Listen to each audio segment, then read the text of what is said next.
So in informal protection practices, they involve actions undertaken through communities, through grassroots efforts, traditional customs, public awareness, community participation, which is really carried out by individual groups, NGOs, without institutional support. And the importance of this is the idea of including the people, including the individuals into that discussion, which is timely and very necessary for protecting heritage that is at danger of loss and for saving cultural identity. And we've already seen, and today we're going to see a lot of examples and case studies and initiatives that address the different methods and approaches for bottom-up conservation practices across the globe, especially in developed countries.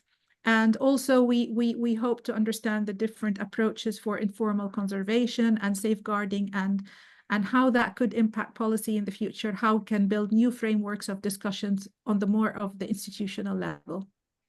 Next slide, please. So the seminar today is split into two themes. The first one on multiple stakeholder involvement as part of informal conservation practices. The other is on strategies and policies, frameworks integrated for informal conservation initiatives. We are delighted that we have received a high number of submissions from the presenters from different countries, from different backgrounds, from different case studies to share their knowledge, their insights, which is related to this topic. And we hope that everybody will gain more inspiration and reflection from the various talks that we're going to have today. And we welcome everybody to interact with us through the Q&A session, which I'm going to talk about in a minute. Next slide, please. So we have a full house event today and a long lineup of speakers, and I will not go any further, not to delay anybody, and then that we can keep on track of the program.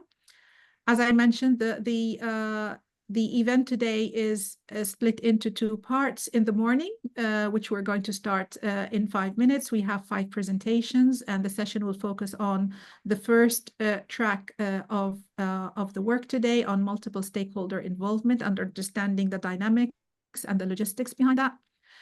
After this, we're going to have a break, as it's mentioned in the program today, and then we're going to start our second session. We're also delighted to have Professor Jigna Desai from CEPT today as our keynote speaker to share and comment on her views on the heritage conservation practices. Also, to save the time for everyone, at the end of each panel, we will provide time for questions, and also feel free to type your questions in the chat box. Or if you want to, we prefer to have your question verbally. Open your camera, raise your hand so we know that we have a queue and lineup of questions, and we will try to take that by order and try to answer as much as possible. If you wish to write your question or comment in the chat box, please do that, and we will be looking at the chat box. We will keep an eye on that. Next slide, please. So without further delay, I'm delighted to welcome Professor Jigna Desai, who is a professor of architecture and heritage conservation at the Faculty of Architecture at CEPT University in Ahmedabad, and is the head of Center of Heritage Conservation at CEPT Research and Development Foundation. She is an expert member of the International Scientific Committee for Historic Cities and Towns and Villages at the International Council for Monuments and Sites. She's a guest scholar this year, 2024-25, at Getty Conservation Institute at Los Angeles. And it's a good opportunity for me to congratulate Jigna for this position, really, really high profile and very well done. Jigna is also the founding partner at a small award-winning architectural practice, JMA Design Collaborative, that is currently headed by Nihal Bhatt. So please join me, everyone, to welcome Jigna, our keynote speaker. And Jigna, the floor is yours. Thank you very much, Jihan. Lovely to see all of you here. And actually, the topic is quite a bit of my interest, so it's excellent to be a part of this this discussion. So I'll just straight away share my presentation, and that we don't lose time. Works? Okay, all right. So, yeah, good morning, everyone in UK, and good afternoon for people who've joined from India, and whatever greetings from wherever you are. Uh, Once again, let me thank Professor Jehan Salim for inviting me to this very interesting forum. And thank you, Roaksana, for arranging things so swiftly. It is indeed my pleasure to be giving a keynote for a set of presentations that are to follow. As I see the schedule and as the title promised, through the session, we are going to do deep dives into heritage places that matter to the people. With this talk, I hope to set a context of why this approach is important, especially for the global south. I will speak about initiatives that we have taken up at our one particular initiative that we have taken up for as a part of our Center for Heritage Conservation, which is the Conservation Site School Initiative. And I will end with some thoughts on how policies, processes, and support from the formal sector, in which I include governments, institutes, organizations, and official bodies that can help conserving the heritage places that matter to the people. Most presentations today are looking at heritage that is marginalized, which is in a direct antithesis to the slides that the images that are on your screen here. They're marginalized, the presentations that you're doing and the heritage that you're presenting is marginalized in the formal processes and their people's heritage, as I said earlier on. In countries that have been colonized earlier, this includes a vast range of domestic histories, lived experiences, the intangible, as we call it, essentially what was produced by the histories that the colonial gaze did not consider a part of history of that particular country. In South Asia, for example, there was a clear bias for the ancient history and large monuments. One of the largest ancient civilization, the Indus Valley, as you can see an image on the slide here, the archaeological place here, this one over here, was also discovered by the Archaeological Survey of India in early 20th century during the British occupation of the British Empire. So that obsession was partially justified. It was a huge discovery. It was a global discovery. The Archaeological Survey offices were also set up to ensure that the theft of antiquities was controlled at the time. So there is this entire approach of offices that was protectionist. For the longest time after independence, South Asia, all the countries of South Asia practically inherited that. Most of our discourses of heritage and conservation are articulated either or along with it, or with a reference to it. For example, these are some images from the INTAC organization of India, which has defined itself. It's one of the largest organizations in India that looks at heritage conservation, and it has defined itself as an organization that looks at unprotected heritage. So essentially, it looks at heritage that is not protected by Archaeological Survey of India. It is only in the last couple of decades, possibly along with the rest of the world, we have started looking at what people value and how that needs to be addressed for a sustainable future. In addition to that, there have been discourses about who do we mean by people. And let me explain this with this one example. Roaksana, when I start explaining these examples, I tend to go off time. So if when there's 5 minutes left, just wave your hand and I'll Okay, no figure out that I problem. need to wait. Carry on. Okay, so this is an example that I will talk about. This is in the historic city of Ahmedabad. Historic city is a World Heritage Site, and this is the Maidan that is there in the center of cities. Most of the people who come from the Middle East or Asian regions, you know that every city will have a central Maidan. And like these in these central Maidans is a large space with which had the entrance to the palace that you can see on your extreme left. There were certain offices, and then there was a sarai that was later built during a slightly later period. So this is built in the 15th century, and this would have been built in the 17th century. And this is the image of the heritage that we carry. However, a place like this after 18th century in all over our world, so this is the gate that we just saw in the earlier image, they would have gone through a lot of changes. They would have gone through a lot of historic events right in the center. So here you see that's the gate. This was a new building that was made in early 19th century, where a group of Parsi community people moved to Ahmedabad. And by then, that particular place was taken over for British administration, and the Parsi community was settled right in front on the empty land. So that, and they also became administrators for the city. What you see as people moving are a group of people who are hosting certain processions at the time for certain movements that were going around at that time. We are talking about 1936. So we're talking about meetings that possibly, and at that time, M.K. Gandhiji was here in Ahmedabad, and there were these discussions and the meetings that were going on at the time. Quit India movement was at its peak. He was sometimes in jail, sometimes here. Dandi March had just gotten over. So a lot of those movements were getting along. However, when the proposal, this project was to be conserved this site was to be conserved, not the project. The project was to conserve this Maidan, this site. And the project was proposed in 2014. And this was one of the first images that came up of what this proposal would look like. So this building over here is actually a building that was built in the concrete building that you see. Can you see my arrow here? Yeah. So the concrete building that you see over here was a building that was built by a very well-known architect, B.V. Doshi, the Pritzker laureate now.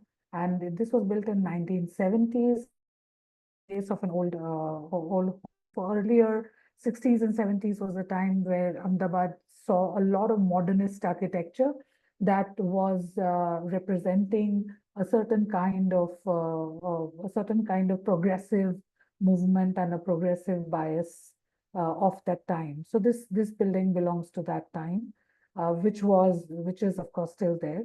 You can see that gate over there, but you see that in this image that Parsi building is removed.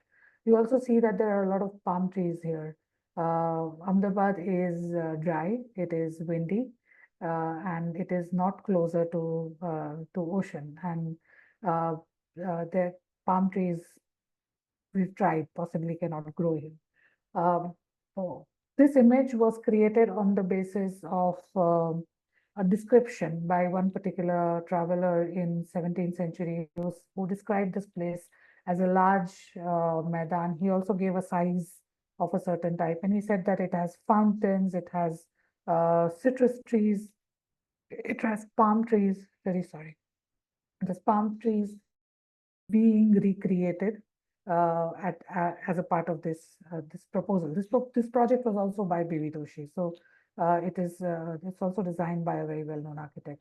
As I usually say, that if an anthropologist studied this or a social scientist studied this, this image, they would look at exactly how people are portrayed. You will find these really fancy people like us going as tourists, and then there'll be local people who will be playing traditional music and stuff like that. So there is this particular image that we have of how historic places ought to be.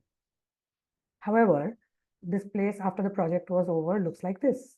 All the conservation of the historic structures were done. The structure that I showed to you was located right here, and it is demolished. And in place of that, there's this you see something popping out over here. So that's a little basement created for a future museum. Yeah, the markets and everything that was there before the proposal started has come back. And this is where I start talking about the marginalized narrative. So while there are these dominant narratives about what a traveler said the city was in the 17th century, what are the protected monuments by the Archaeological Survey of India or by the state archaeology, or the kind of histories we write about the glory of the city, we forget that the city lives on, and there are histories that may not have such a dominant narrative, but are very important to people. So right here, behind all the underwears being hung, you see this structure, the yellow structure. There's a little plaque in front of it, which is very difficult to see. This is the Himaba Institute. Himaba Institute was the first girls' school that was set up in Gujarat in 1850s, and it has a very interesting history of progressive movements in the city. It has a very interesting stories of how women took agency in order to have a certain say in the way the city functions, in the way the city's industries functions, because 1850s is also also the time when the industries had started moving to Ahmedabad. So this was a very important institute in the history of the city. But as you can see, there's a plaque, but it doesn't make it's right on the edge of that large Maidan that we just saw. But it kind of gets relegated to the this thing. We saw that structure. This is the structure from the other side. Behind you see Teen Darwaza. This is a procession by Nehru and Sardar Patel after the in 1937. And this once again was a procession for a call for independence. So there are these fantastic histories of independence and fights for independence. So this statue was saved. So the statue was one of the people who earlier on worked towards independence. There are structures around, including Premabai Hall, which were the sites where a lot of these meetings with Gandhiji and Nehru and Sardar happened. And these histories are forgotten. The structure itself is demolished now. So because it did not fit the imagination of what the glory of 17th century of the place was like. This is one very interesting story. There's a little plaque over here on this right here. For anybody who can read Gujarati, there may be a couple from my class. This reads City Muslim League House. So this was a Muslim League house, and to give you a very brief idea of independence stories of India, there were two major parties. There was Indian National Congress and there was Muslim League. And Muslim League wanted a separate Pakistan beyond after a certain negotiations fell through. And this was their office. And there are fantastic histories and narratives by actually, you see this little shop written Kaleem over here. There's this old person who passed away just 2 years ago, and I've got his recorded stories about he was there when these independent. He was around 13 years old when these struggles were going on, and he talks about these fantastic stories about how one individual or the Muslims of Ahmedabad stood up against the Muslim League office and Jinnah visiting here, saying that we do not want to be a part of a non-secular country. We want to be a part of a country that respects all religion. We want to be a part of a country that has a secular ethos. And that is the ethos that India borrowed from that entire narrative of independence. This building is not recognized as heritage. It is just sitting on a side. Thankfully not. It's also, this League House is also in a plaque over here, in a marble plaque with the year written, and this is another structure. So these are the different stories. There are also stories of Rath Yatras, and in this particular site, there are so many stories of people associating themselves with that place throughout the years, which don't get recognized when we're looking at large conservation, top-down formal conservation processes. This is an image from the Venice protests. It's basically saying something that we all know about the protests that happen in many of the tourist centers that ask tourists to go away because the place belongs to them. And it is not just about tourists and tourists visiting the place. It is also about how conservation and formal heritage conservation processes deal with histories that are connected to people. And in my research, I have a background in sustainable design as well, and sustainable development as well. So in that research, when I was doing my PhD, I thought that there are these equity principles that are very important for sustainable development, which says that we should look at everything through the lenses of equity, through the lenses of intragenerational equity, which is what we generally talk about in SDGs, where we say that we need to use our resources in a way that they are available for the next generation and next generations to come.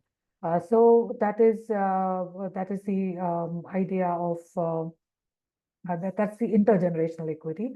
Intergenerational is everybody who's living in that space would have rights to healthy, safe living, working environments. Procedural equity, which is engagement in democratic decision making, and transfrontier equity is to prevent urban consumers or producers to transfer their environmental costs to other people and other ecosystems, which is where the tourists are linked, which is where the tourists and how they consume tourist places without giving the due respect to people's narratives.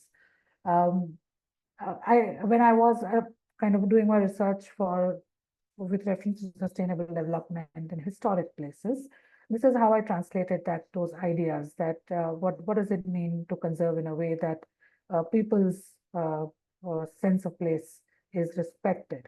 So what I found was that every time any projects or even certain international charters or certain policies, when they talk about sense of place, they essentially define it as an aesthetic concept that talks about the personality of the place. And it is usually that is what is implied in the heritage narrative. How does the place look like? What is its scale? What are its proportion? And that is something that is, as architects, we do very easily or very naturally. So we fall into that trap very easily. However, sense of place also has to be the political sense of place, the social sense of place, the sense of right to be in a place as space felt, understood, and associated with memories, place as a cultural creation, um, perception of a shared history, ontological security. There's a lot of work that has been done actually in UK and Europe on this idea of psychological attachment and ontological security, and that entire narrative of how people relate their mental health to their heritage and historic places. I'll just give a very brief example. Recently, with a group of people, group of experts, we had visited Amatrice and Accumoli, which are villages that are entirely destroyed by earthquake in Italy. And one of the things that the mayor said that the first response of the people who once the village was destroyed and they were relocated somewhere else, and when they had a little bit of access to their spaces, after of course they collected their personal memories and personal belongings, the first thing that they started collecting was the cultural objects. And there were a few people who found relief in building models of churches and historic places that they related to on a regular basis, heritage places. So that was their coping mechanism, to build little small stone models of that. And that talks about the psychological attachment that people have to these places. There's also a possibility of producing new meanings when you're living in a historic place, because for all life to exist, that engagement with a place in order to create new meanings is important, and the sense of citizenship. So these are the aspects of sense of place. Cultural resources, we generally talk about the cultural exchange as a self-conscious elite experience, where we go and we consume histories of places through uh, through visiting the historic sites, and usually glorious histories. In certain cases, even when we are looking at the horrible histories, they're still kind of not nuanced enough, and we're not talking about the histories that have been marginalized. We have started talking about it, but that is where the questions of values and identities that may or may not be associated with the historic origins that start becoming important. The question of cultural innovation, cultural rights all comes into place. And as economic resource, we look at consumption of an authentic experience through tourism, whereas there is right to choice of employment of the people who live there, their livelihood networks, their social domains. We saw that in Bhadra. The next image was a market coming back to that site. The market people actually won a court case and reclaimed that particular site that was meant to become an open pedestrian plaza. And that is because they were able to prove that their livelihoods have been associated with that place for generations. And according to another law, they have a right to occupy that place as a marketplace. So there's certain conceptual rethinking that we are already doing, that heritage places cannot be considered as static. They did not originate in one particular time, and they continue to change. That heritage values are not intrinsic, they are given. They are attributed by the agents of change based on their position and their view. They are mostly triggered through a process of change. Conservation is not a passive phenomena of preserving as a place as it is, but an action of changing the status quo of a place. It can have positive and negative impact on the place, just like any other process of change and development. And through that, and I developed, and something that we practice in our research center is what we call the ethics of engagement, where we kind of arrived at certain idea that if we really want to understand the histories that belong to the people, we will have to develop ethics of engagement, which are very different to what we have been so far taught about how experts engage with the sites. So one is the acceptance of plural history, sometimes ambivalent. There are different people. So for example, this site that we are discussing, so there's a group of people, there are some students, and we are pinned up certain students' work to discuss what we think is valuable, what they think is valuable. And in this discussion, we find that there are people, there's one group of people. We are at a site that was demolished at the time, or that was destroyed at the time of earthquake. But we are also at the same site that has witnessed, after the earthquake, communal violence. So there are people who have positive memories associated to this. There are people who have negative memories associated to this. There are people who want to preserve it. There are people who don't want to preserve it. There are people who don't want to rebuild it at all. And the response, all these responses to accept that our agency is not to find the right answer. Our agency is to come into that space and have discussions about possibilities that can create a more acceptable future for everybody who is living in that particular area.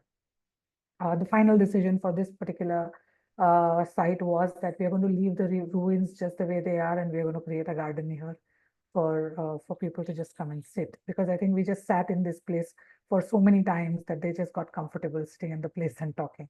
So that was this, and of course there are many other engagements that we've had at various places about co-producing meanings of the place, and this is where I introduce our initiative, where the Conservation Site School. Conservation Site School is an initiative that puts us at the site. We along with a custodian, we do an MOU and we occupy a site. We occupy a historic site that is dilapidated, that is damaged, and that is, if nobody looks at it, it's going to fall apart. So unlike a traditional expert practice of conservation, where you go and you study a site for what it is, where other people are the subject of your study, the moment we occupy a site, we become the subject of the study.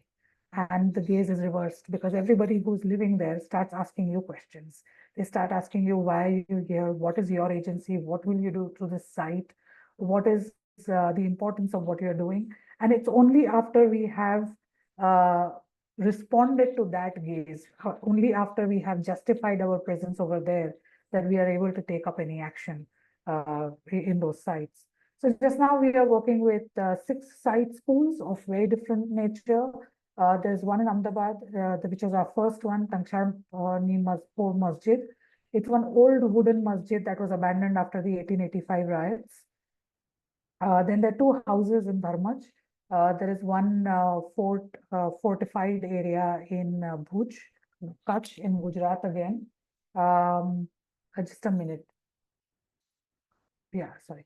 There is, which is Nigar Khana, Jaigarh Fort at Amer, and there is another house in Patan. Once again, all of these, as you can see in the images, they're not in great condition. Part of Jaigarh is in great condition, but part is not. Jigna, apologies for disruption. It's 5 minutes left, as you Right. asked. Yes. So the Conservation Site School, so this is, I just quickly tell you about the Conservation Site School. This is the map of this of the Ahmedabad site where the Tangsharni port is just around the corner over here. But this was the idea came from this particular project that one of my students did as a research project, where she just was identifying the abandoned historic sites in the city of Ahmedabad. And this is literally 1/12 of the city. And we found so many buildings that are maybe listed, maybe not listed.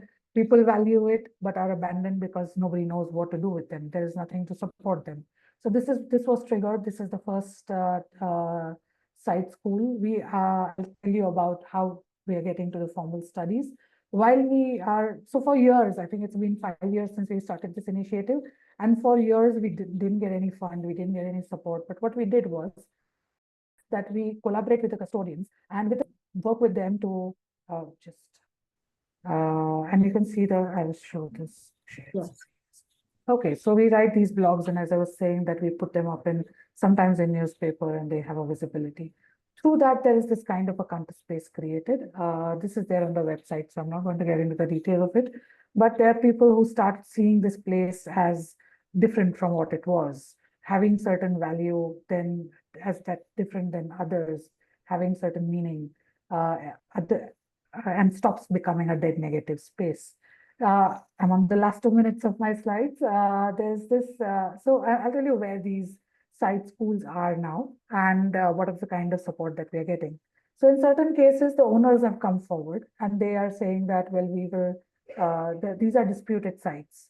So owners have come forward, and when I say disputed sites, there are 20 owners to one place because and this is something that you will find very common in these areas and possibly all over the world, where the owners, the 20 kind of claims to a building, and the owners come forward. One person takes the lead, they brings everybody else on board, and the one house is house in Dharmaj is getting safeguarded, and the other one is getting repaired. They crowd fund from their owners.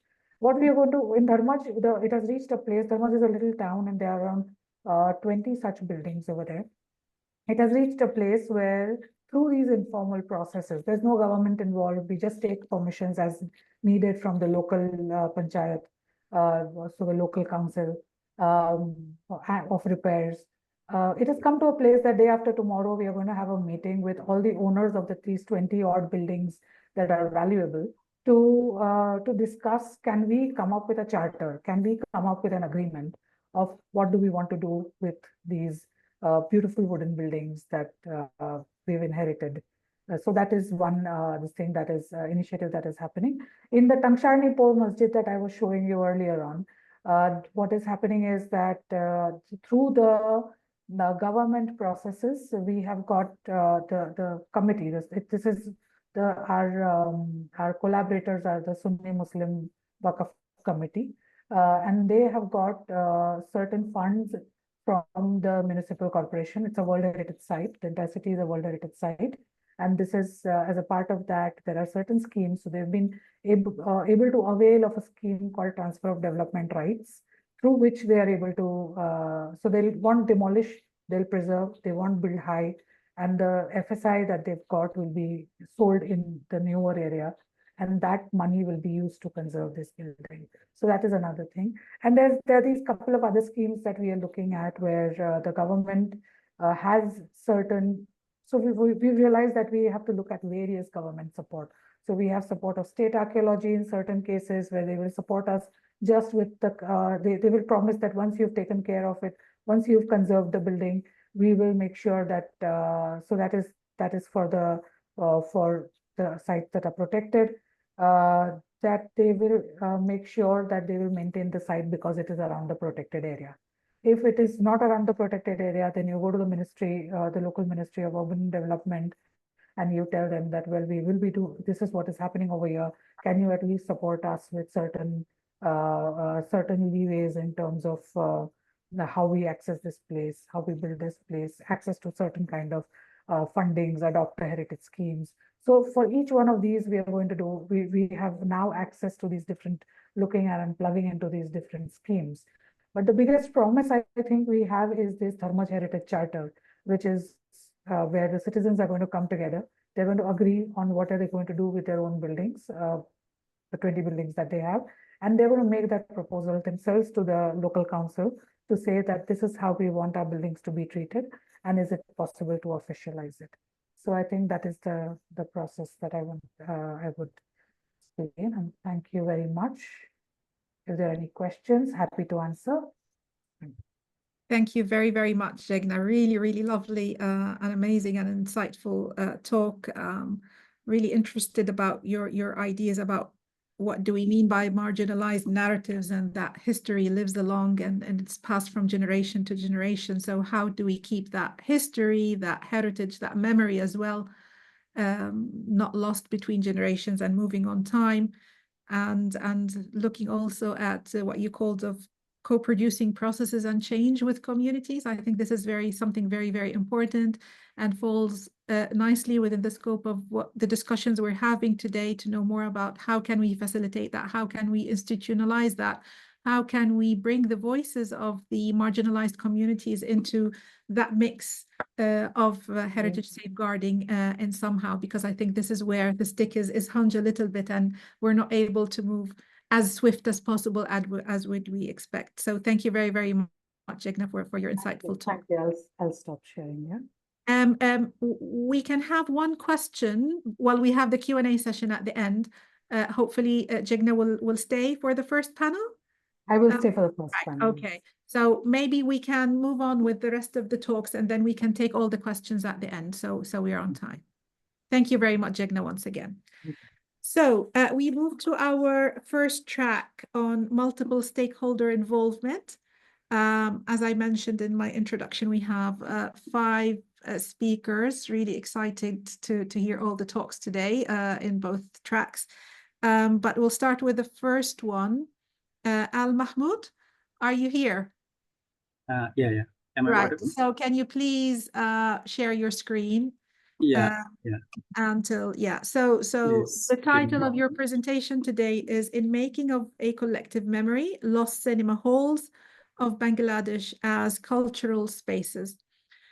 So is it visible? Yeah, we can see it, I think, yeah. Al Mahmoud is currently pursuing an MA in Historical Studies at Nalanda University in India. Before this, he completed an MA in Sociology at South Asian University in New Delhi, India, with esteemed Sark Silver Jubilee Scholarship. He also served as an assistant consultant at EQMS Consulting Bangladesh and as a research officer at Creative Pathways Bangladesh. His area of interest span the realm of culture, history, cultural anthropology, ethnography, and examination of everyday life. The floor is yours, Al Mahmoud, and please, if you can keep to the time. Thank you so much. Yeah, thank you. Thank you, Sam. So, good afternoon from Nalanda University, presenting my work. I have been working on the theme. The title is Making of Collective Memory, Lost Cinema Hall of Bangladesh as Cultural Spaces, and I have highlighted the case studies of Bangladesh. So the core idea of my research, where I look at cinema halls, not only the public places or public places for entertainment, but these cinema halls, particularly the old cinema house, these were places for gathering, particularly of the social gatherings and communal gatherings. They became throughout, starting from the 19th to 20th century, great cultural spaces which fostered kind of community feeling, a kind of identity within people. Yeah. So section-wise, I will have this discussion. So move forward to this.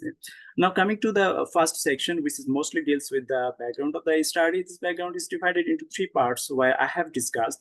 Most importantly, as the background of the study, I want to discuss come to the core ideas, where are very influential for me. The first, one of the first core ideas is what I just discussed in the beginning, that places and landscape play a very active role in the biographies and life of the people.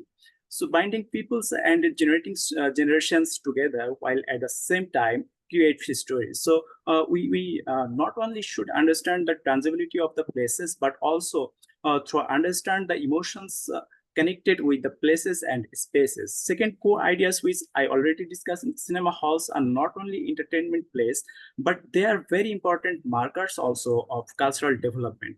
Last but not the least, most crucial is the aspect about the heritage. I also look at heritage in the outward representation in materiality, or I think the heritage as a thing, but most scholarship, we understand that heritage is kind of a process of how different historical and political movements are mixed together. It's a complex process of different attitudes and relationships in regard to something which is tangible. So these are three core ideas of my research, which are very influential for me in the background of this study. Here I tried to understand the changes what are happening in the cinematic experience across the world. I gave different case studies where I could show that how cinema halls started from the 19th century and how they change over time. Now there is an drastically changes, and some of the case studies where I showed how the disappearances of the numerous cinema halls supplanted by the different kinds of towns, residentials, and commercial structures. So here I wanted to highlight that from the older cinema halls in India earlier were situated in a very important areas to attract large crowd. But over the last 20th and 21st century, there are noticeable shift as a response to the changing economy and urban landscape, which we can see in cities like Delhi, Kolkata, or Bengaluru, and particularly the rise of multiplexes go hand in hand together.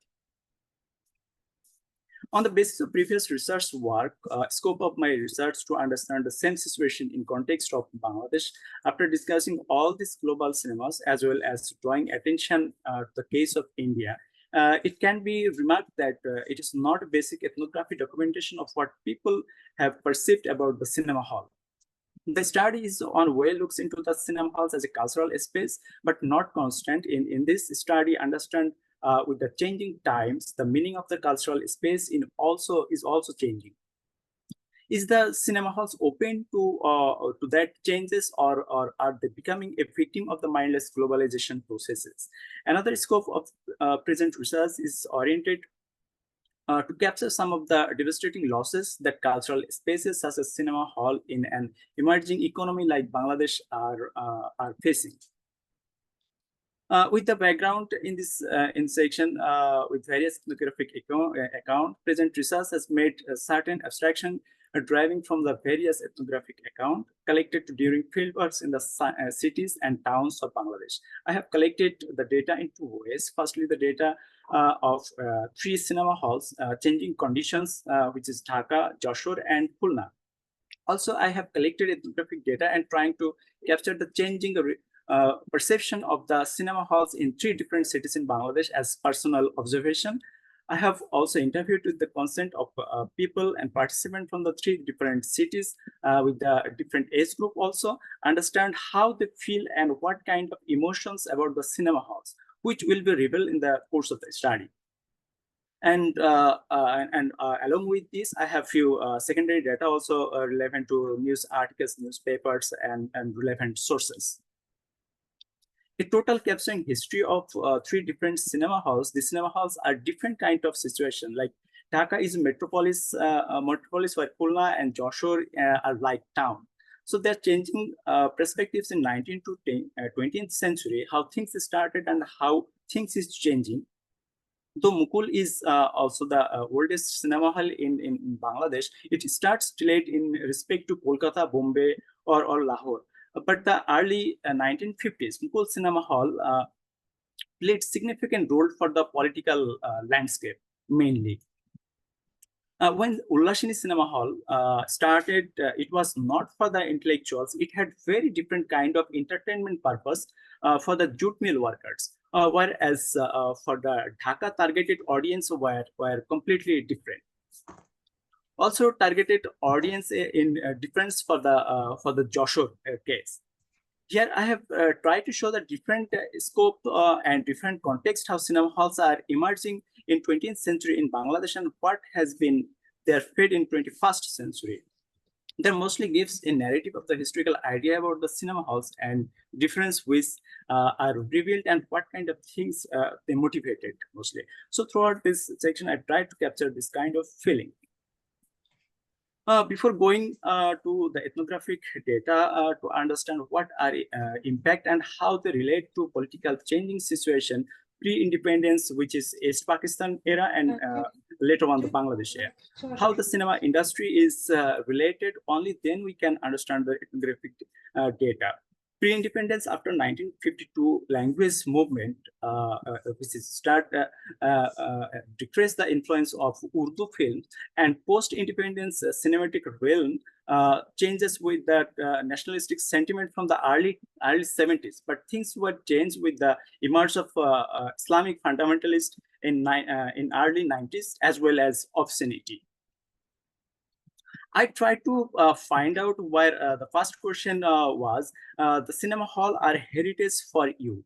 So the most of the responses very positively answer of this question. The responses give an idea that heritage was not only solely confined to the notion of conservation or preservation, rather it was viewed by many as a space of personal memory and connection, both individual and collective significance. Its emotional ties and feelings also, and defining the intrinsic meaning and value of heritage. It is bridge the gap between generations, as well as participants defined cinema halls as a heritage in terms of memory, impression, culture, or social meaning they got from the space they were visiting, or in terms of what feelings were or what associated experiences they wanted to store. Now, coming to the second question, is there any nostalgic feeling connected with cinema hall? When the respondents were asked to this question and how it expand their daily life and change their perspective, most of the respondents felt that they had spent a significant moment in their lives around the space. For example, Abdul Jabbar, who is a better life seller, spent his 57 years in front of Azad Cinema Halls, which is situated in Dhaka. When I asked the question, is the cinema hall in your city relevant today? I look into the age group. I see the younger population are always offering for the OTTs. When I'm coming to the elder group, they have a kind of nostalgia. But this data is not only always like that. Even some of the younger generations also are interested, but number were very few. With this response, there are different themes which are coming up that we can see in that screens also. Now, coming to the next question, is there any scope to protect and preserve cinema halls as a heritage or cultural space? Most of the responses are positive, but some fundamental aspects are also growing, which is counterproductive. As a scope of this research, there is a possibility if the people come forward and try to preserve this place, because these are related to their memory. There is a prospect, and there are some world cases also I have already cited. Now, finally, I come to my concluding section. I want to just give a summary. First of all, we understood Bangladesh is one of the rapidly changing nation, evolving nation of South Asia. And if we look into the history of Bangladesh over the colonial and the post-colonial, when it was East Pakistan and when it was Bangladesh as a nation, there was a very interesting shifts in that cinematic realms and cinematic experience. Sometimes it fostered the community feeling. Sometimes it housed political meeting. Sometimes it just entertains to the jute mill workers. Sometimes instilling a nationalistic movement.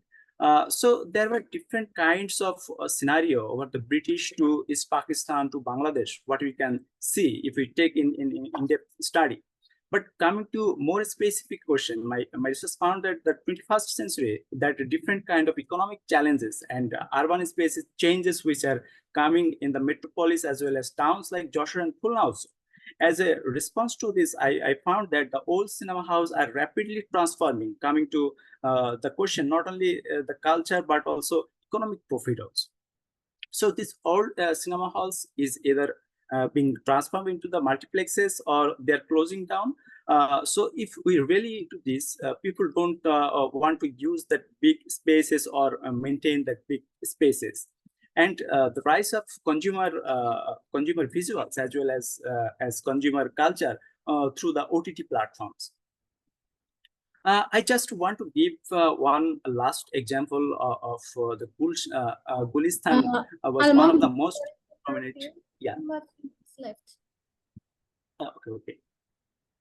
It's the most prominent cinema halls in Dhaka when it started in 1963, and even because of the popularity throughout the 20th century, the area itself was known as Gulistan, and all roads lead to Gulistan. There was a saying.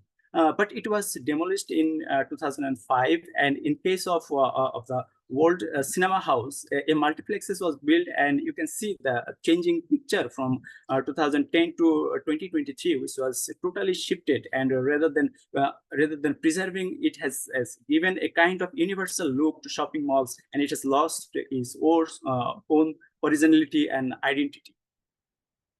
So what I'm proposing through this research is a kind of a restoration, preservation of this nostalgic emotional sentiment of people which are connected through the cinema buildings and cinema houses of Bangladesh. This is a challenge because we are still stuck somewhere with the idea of heritage is something which is very old. We are still not conservative and to understand the heritage value of this kind of cinema halls and spaces. But my study reveals if we look into the ethnography, there are clear markers that people have the strong nostalgic emotions and sentiments, and they are very aware of its historical and cultural significance. So my research advocates also measures through which a government as well as local agencies get involved to take business to preserve the cinema hall. Not to preserve only the buildings, but preserve the memories, the emotions, the culture and social times that is provided. Thank you. I think I finished within time. Thank you so much. Yeah. Thanks a lot for your presentation. We will just keep the questions to the Q&A session if that's all right. But thank you so much for this insightful presentation. We will quickly move to our next speaker in this track, Marwa Khalil.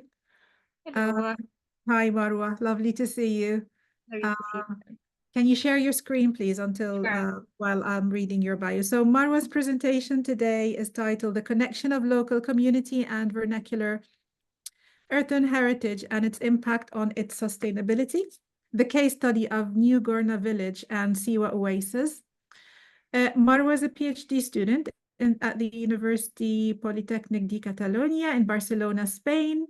She's also working as an assistant lecturer in the architecture department at the German University in Cairo, from which she graduated in 2020. Thank you so much, Marwa, for coming today, and the floor is yours. If you can keep your presentation to 15 minutes, that would be great. Thank you. Okay, thank you so much for the introduction. I hope that you can see my screen right now. As it was introduced, my presentation is entitled "The Connection Between Local Community and Vernacular Earthen Heritage and its Impact on its Sustainability, the case study of New Gorna Village and Siwa Oasis." So beginning with a general overview with earth and traditional heritage, as we all know that earth is the most omnipresent material in the world. It's the main building technique and main material used in the construction of the global cultural heritage. It's also considered as the community's expression of their tradition and local history and cultural identity. However, in the last decades, Earth has been suffering a gradual decline because of many natural reasons and also man-made reasons as well. So consequently, there has been an interest in conservation that has been increasing with time. It's also it can be seen in the conservation projects the number of conservation projects that are going with time. And in parallel to this renaissance, we can see that the role of local community has been receiving more and more attention because of the importance of their participation in the conservation projects and also in the role in the preservation of earth and traditional heritage for a long period of time. So here we move to the primary research question: how could the connection between the local community and the earth and vernacular heritage contribute to the sustainability of earth and traditional settlements? As we can see an example of the disappearance of earth and heritage with time from 2013 to 2020. Here is an example of Hassan Fathi's house in Nigar village that we will introduce later, and another example of a problem of the retrogression of the rehabilitated houses after undergoing conservation measures, and then they fall into degradation again. So moving on to the main qualities of earthen architecture or the use of earthen materials in earthen heritage. As we all know, earth has physical qualities such as its sound disturbance, insulation, and energy efficiency. And according to Krater and many international institutes, earth has heritage qualities such as its capability to blend in with the natural context and its simplicity. It has also many environmental qualities such as recyclability, social qualities such as the sense of the reinforcement of sense of belonging of the communities and cultural identity, and also it minimizes the main resources consumption and it encourages the local socio-economic activities and traditions.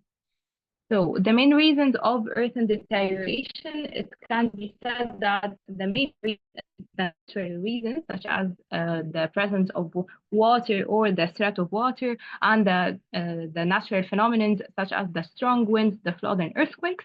And also it is deteriorated because of man-made reasons such as the foundation damage, failure in load-bearing walls, door openings, and the unsuitable interventions using industrialized materials, and other social reasons such as the social abandonment or the social resentment of the locals with time, and that they want to move to other modern aesthetics or industrialized materials as well. So the abandonment of settlement is a phenomenon that is actually still increasing with time, but it's now being fighted by the many conservation projects that are growing as well. The restoration and rehabilitation works is actually not only sustainable or economic in its own process, but also in the results and in the new opportunities that it opens to the locals, such as the increasing the economic activities, the use of existing resources, the new labor opportunities, the using less resources and energies, and also it preserves the crafts and traditions of the local community. So as Aga Khan mentioned in 1978, we must ask ourselves how we can prevent future architectural development from accelerating the loss of our cultural identity. We must acknowledge that the world is changing, but in doing so, we must realize that there are still many lessons that must be drawn from the past. So moving on to the changes since the 2000s, it has like the consideration of cultural heritage, it started to be seen as more of a common good, and instead of only being a space, it's considered as a place that we really want to preserve for the current and future generations. And also the role of local communities in conservation of heritage has been increasing significantly. So the cultural heritage has been considered as a common responsibilities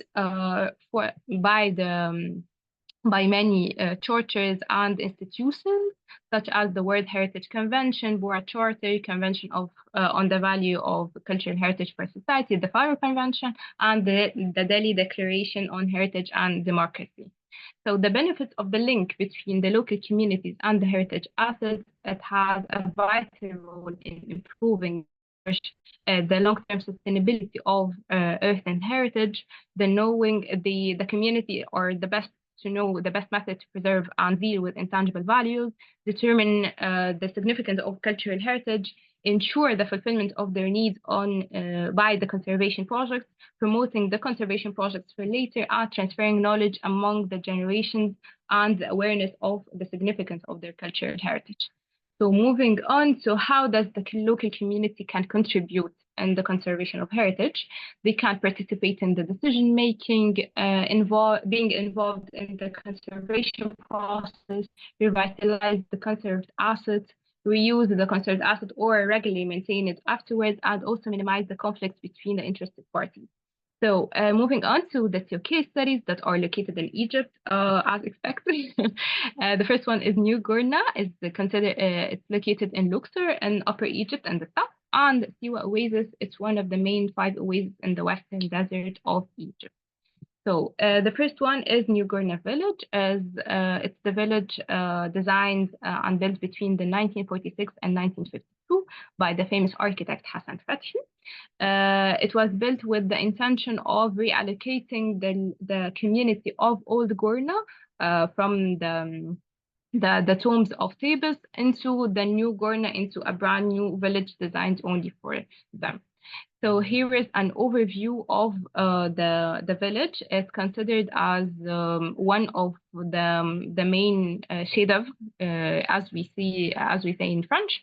It's one of the most famous ones for giving an example of the traditional architecture, the traditional earthen architecture, and an example of sustainability, and also the use of economic resources and energy efficient building techniques.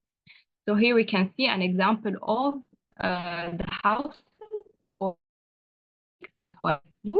It used mainly Adobe building technique for the walls and limestone foundations for the foundation, and it's actually one of the reasons of its degradation afterwards. And actually, it's considered by many as an example of the sustainable architecture, but at the same time, it's like a failed experiment, and I will explain the reasons afterwards. Here is an example of the houses, of the degraded houses with time, and another one with the local community or the local inhabitants outside. So the main challenges in New Gourna and why is it seen as a failed experiment is the movement of underground water and the absence of the main infrastructure of the village.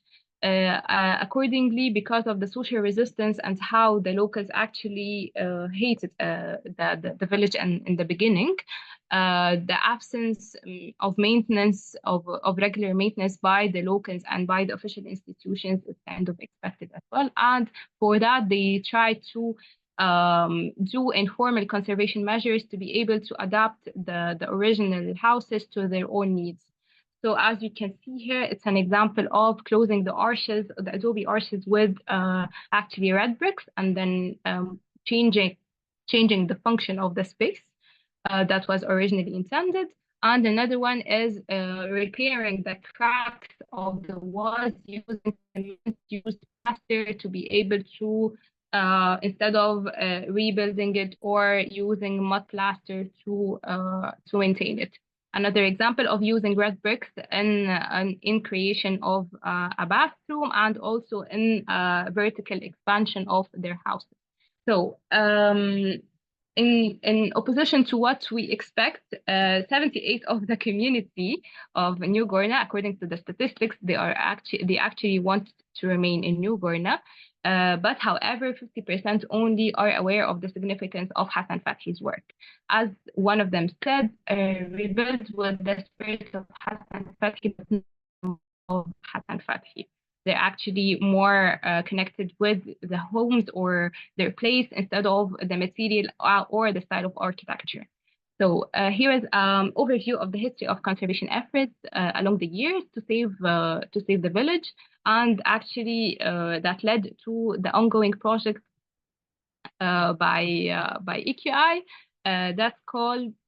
Sorry, I don't know what happened. Sorry.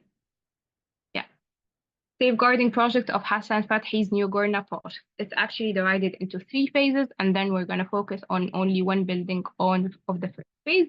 Here is the mosque before restoration. It's one of the main buildings in New Gourna. It's actually a building that's intended for Muslim religious practices. And here is the mosque after restoration in 2021. However, this is an overview of the phases of restoration. They focus on Hi, the Marwa. Hi, yes, sorry, Abshar, you have 3 minutes remaining.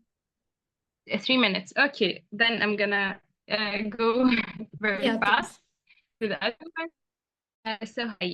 Okay, this is an overview of the restoration works, and this is during and after restoration, and this is the mosque only 1 year after its restoration and how it fell into degradation again because of the loss of or the low maintenance or the low regular maintenance by the locals. And a very fast overview of the second case study, Siwa Oasis. It's one of the 5 main oases that's known for their cultural and building and their cultural heritage and natural heritage as well. Here is an overview of the map. It's bounded by 2 lakes from the east and west, and it's actually composed of a very dense urban fabric. An overview of their architecture, and it's actually composed of kershif. It's another earthen traditional building technique that's composed of kershif stones that are composed of clay, sand, and silt. It's actually the main challenges are kind of similar to New Gorna. It's like the absence of maintenance, the social resistance, the informal conservation measures. However, this is the kind of informal maintenance repairs that are being going on there. However, the main difference between them is actually that these are the informal measures that are being done right now, is that they are going back into using kershif because they are actually impacted and influenced by the conservation efforts that are being done, the official conservation efforts that are being done there right now. And this is another example of the adaptive reuse projects that are being done as individual initiatives because of the main examples that are being built there. So moving on to the main, this is one of the ecologies that was restored as an adaptive reuse of the abandoned houses 20 years ago. And this is an overview of how it looks like today, because it looks like really in a perfect condition because of the socio-economic development of the building and how they actually maintain it and how the community is actually more invested to learn and to practice the building technique right now. Moving on to the conclusion. So the similarities, as we said, the main challenges that are being faced by the 2 case studies. However, the differences is that C1, because of the conservation efforts, they became more and more encouraged to maintain their buildings and to actually be a part of the regular maintenance and the knowledge transfer of their traditional building technique. However, so the main conclusion is the connection between the local community and their earthen heritage is the main key for its sustainability and success for its conservation for the following reason: the participation in all phases of conservation, the transfer of knowledge, regular maintenance, revitalization of the heritage buildings, and adaptation to their local needs. And thank you very much. I hope I didn't exceed so much the time. And Thank you. Thank you very much, Marwa. Thank you. Really inspiring 2 examples and case studies, very close to my heart as well. So thank you for bringing this up. Thank you so much. Thank you so much. We'll have to move to our 3rd speaker today, Samana Fatima. Am I pronouncing this right? Yeah, there you are. Hi. So you can share your screen. Samana's title of her presentation today is Next Generation Guardians, Youth-Led Heritage Conservation Network. Samana is a recent graduate in archaeology from Jahangir Nagar University in Bangladesh. Her journey has been shaped by a passion for heritage conservation and ancient architecture. She is currently researching the Bagherat Mosque city heritage and examining local and tourist perspectives on its value. Samana, the floor is yours, and if you can keep up with the 15 minutes, thank you. Okay, thank you. Today, I am actually going to talk about Next Gen Guardians Youth-led Heritage Conservation Network. This is basically a national network of volunteers who work for conservation.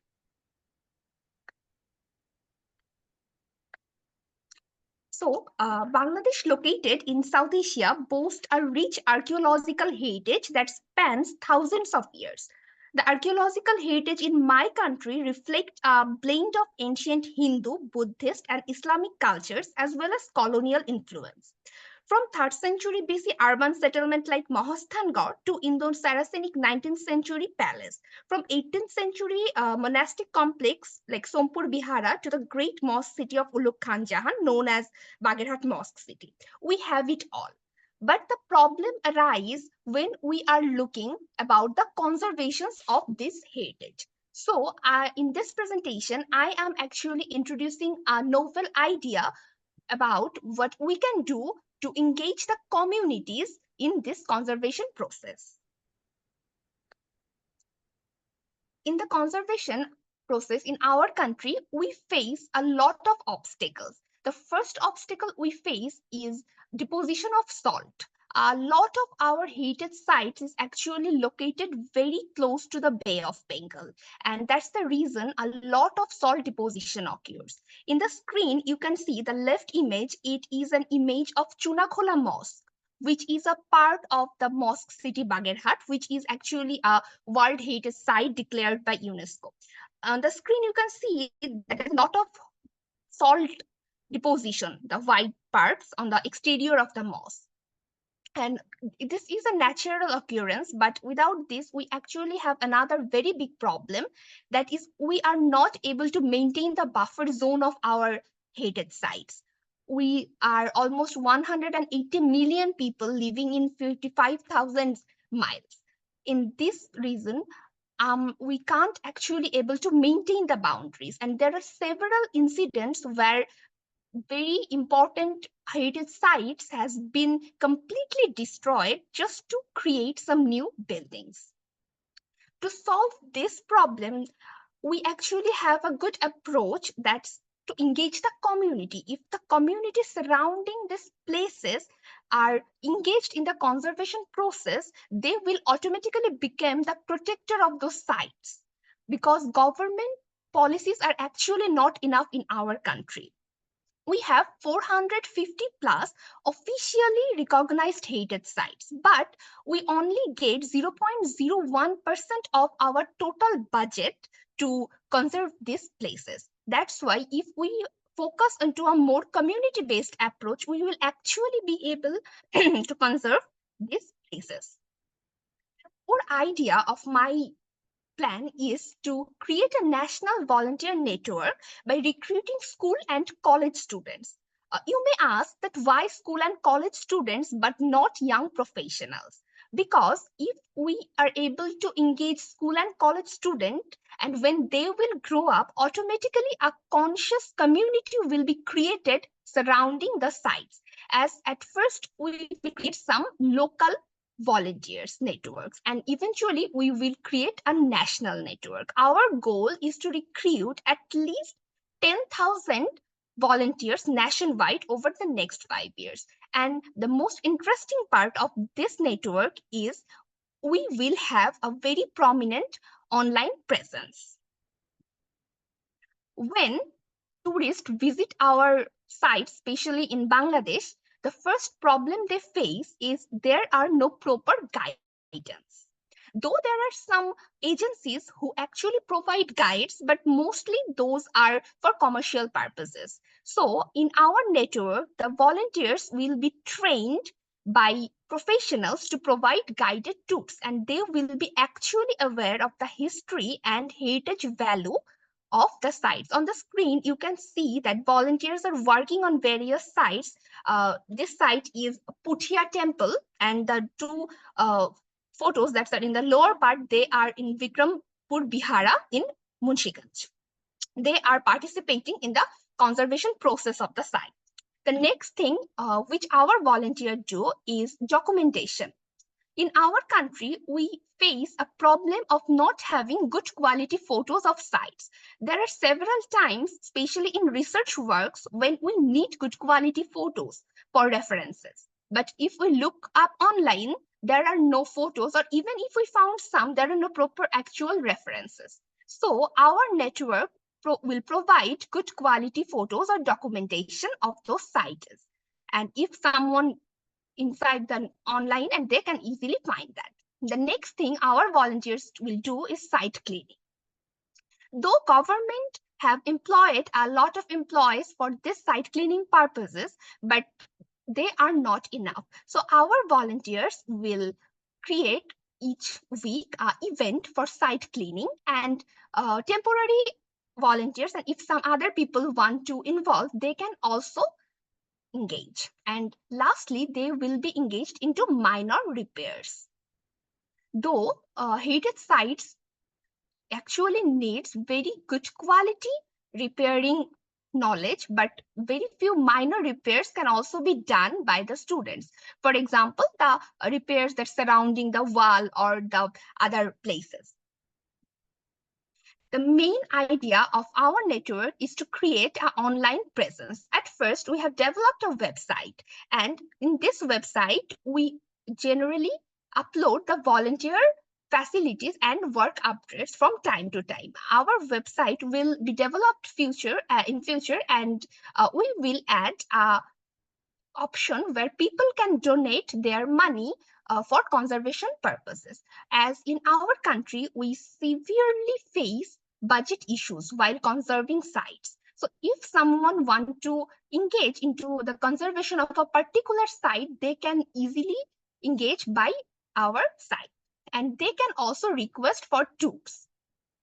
There are times when different tourists and researchers visit those places, but they actually need some guide. So in our website, they will be able to request for guided tours. And our volunteers who are already trained in the history of that particular site, they will be able to give them a basic idea about the history and the heritage of the site. Our training program. Our training program consists of a lot of different topics. The first thing is the site history, as I have already described.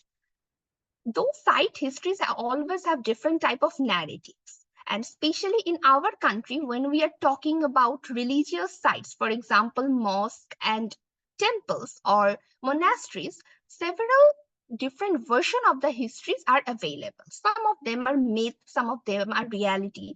So the guides, they will be able to provide the actual vision to the tourist. Next, the conservation. They will be trained by the Department of Archaeology, Bangladesh, and UNESCO and other organizations who are interested in this program for a better conservation technique. And lastly, site management, which is actually very important. And in our country, as we have a large population, site management is actually quite an issue for us, because there are several times in our country, if you visit a site, you will eventually see there are random people there roaming around, even in a protected area, there are cow and goats. So to manage a site properly, proper training is very much needed. The long-term goal of our volunteer network is to expansion it nationwide. We want to create a generation who are already aware of importance of heritage conservation. Incorporating heritage preservation into the national curriculum is also our goal, because we want to create a future where heritage conservation is shared as a community responsibility. So if I want to wrap up the whole thing, the basic idea of our network, which we have already started to work on, is to create a community who knows the value of the heritage we are holding. While we were doing a research in Bagherhat Mosque City, which is a heritage site, a very prominent heritage site in our country, we have seen that people actually don't know about the history, or the people who are visiting here, they actually don't know why they are visiting. They're just taking it as a tourist spot. But Actually, this site has a very, very important heritage value. And one of the most interesting part about this site is consists of more than 10 mosques. But the visitors are only attracted to the significant one or the biggest one because they actually don't know about the other ones. And as the other mosques are not very prominent, the government or the policy holders, they are not actually paying attention to the conservation of those mosques. So our community will create awareness for all of the sites so that each of the sites in our country can be a part of the conservation process. I would like to conclude my presentation now. So the Next Gen Guardian initiative represents a practical and initiative solution to the challenges of heritage conservation in Bangladesh. And I believe together we can make a significant impact in this. Thank you, everyone. Thank you so much, Samana, for this. I guess there will be a lot of questions in the Q&A session. I think the work is really exciting and very important and timely as well. Thank you so much. We're a bit behind of time, but we'll try to catch up. Please, if you have any questions that you would like to add in the chat box, please write those and we will harvest them in the Q&A session to respond to those. Or feel free to raise your hand during the session to ask your questions, just getting some heads up to be prepared. Right, our next speaker, Stephanie Steed. Is Stephanie here? Hello. Hi, Stephanie, how are you? Good. Okay, I'm very well, thank you. Okay, you're welcome. Lovely to see you. So feel free to share your screen with your presentation. Stephanie Steed's title today of her talk, The Oatley Common Project, How Stories of the Past Shape the Building for the Future. Stephanie is a director at Steed & Co Architects, specializing in community, educational, and heritage projects. She is writing a book for RIBA Publishing on community architects and have given a TEDx talk.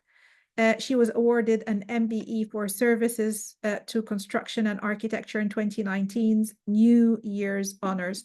Thank you so much, Stephanie, for coming today, and the floor is yours. Your colleague was going to share the screen for me at your end. Right. That's okay.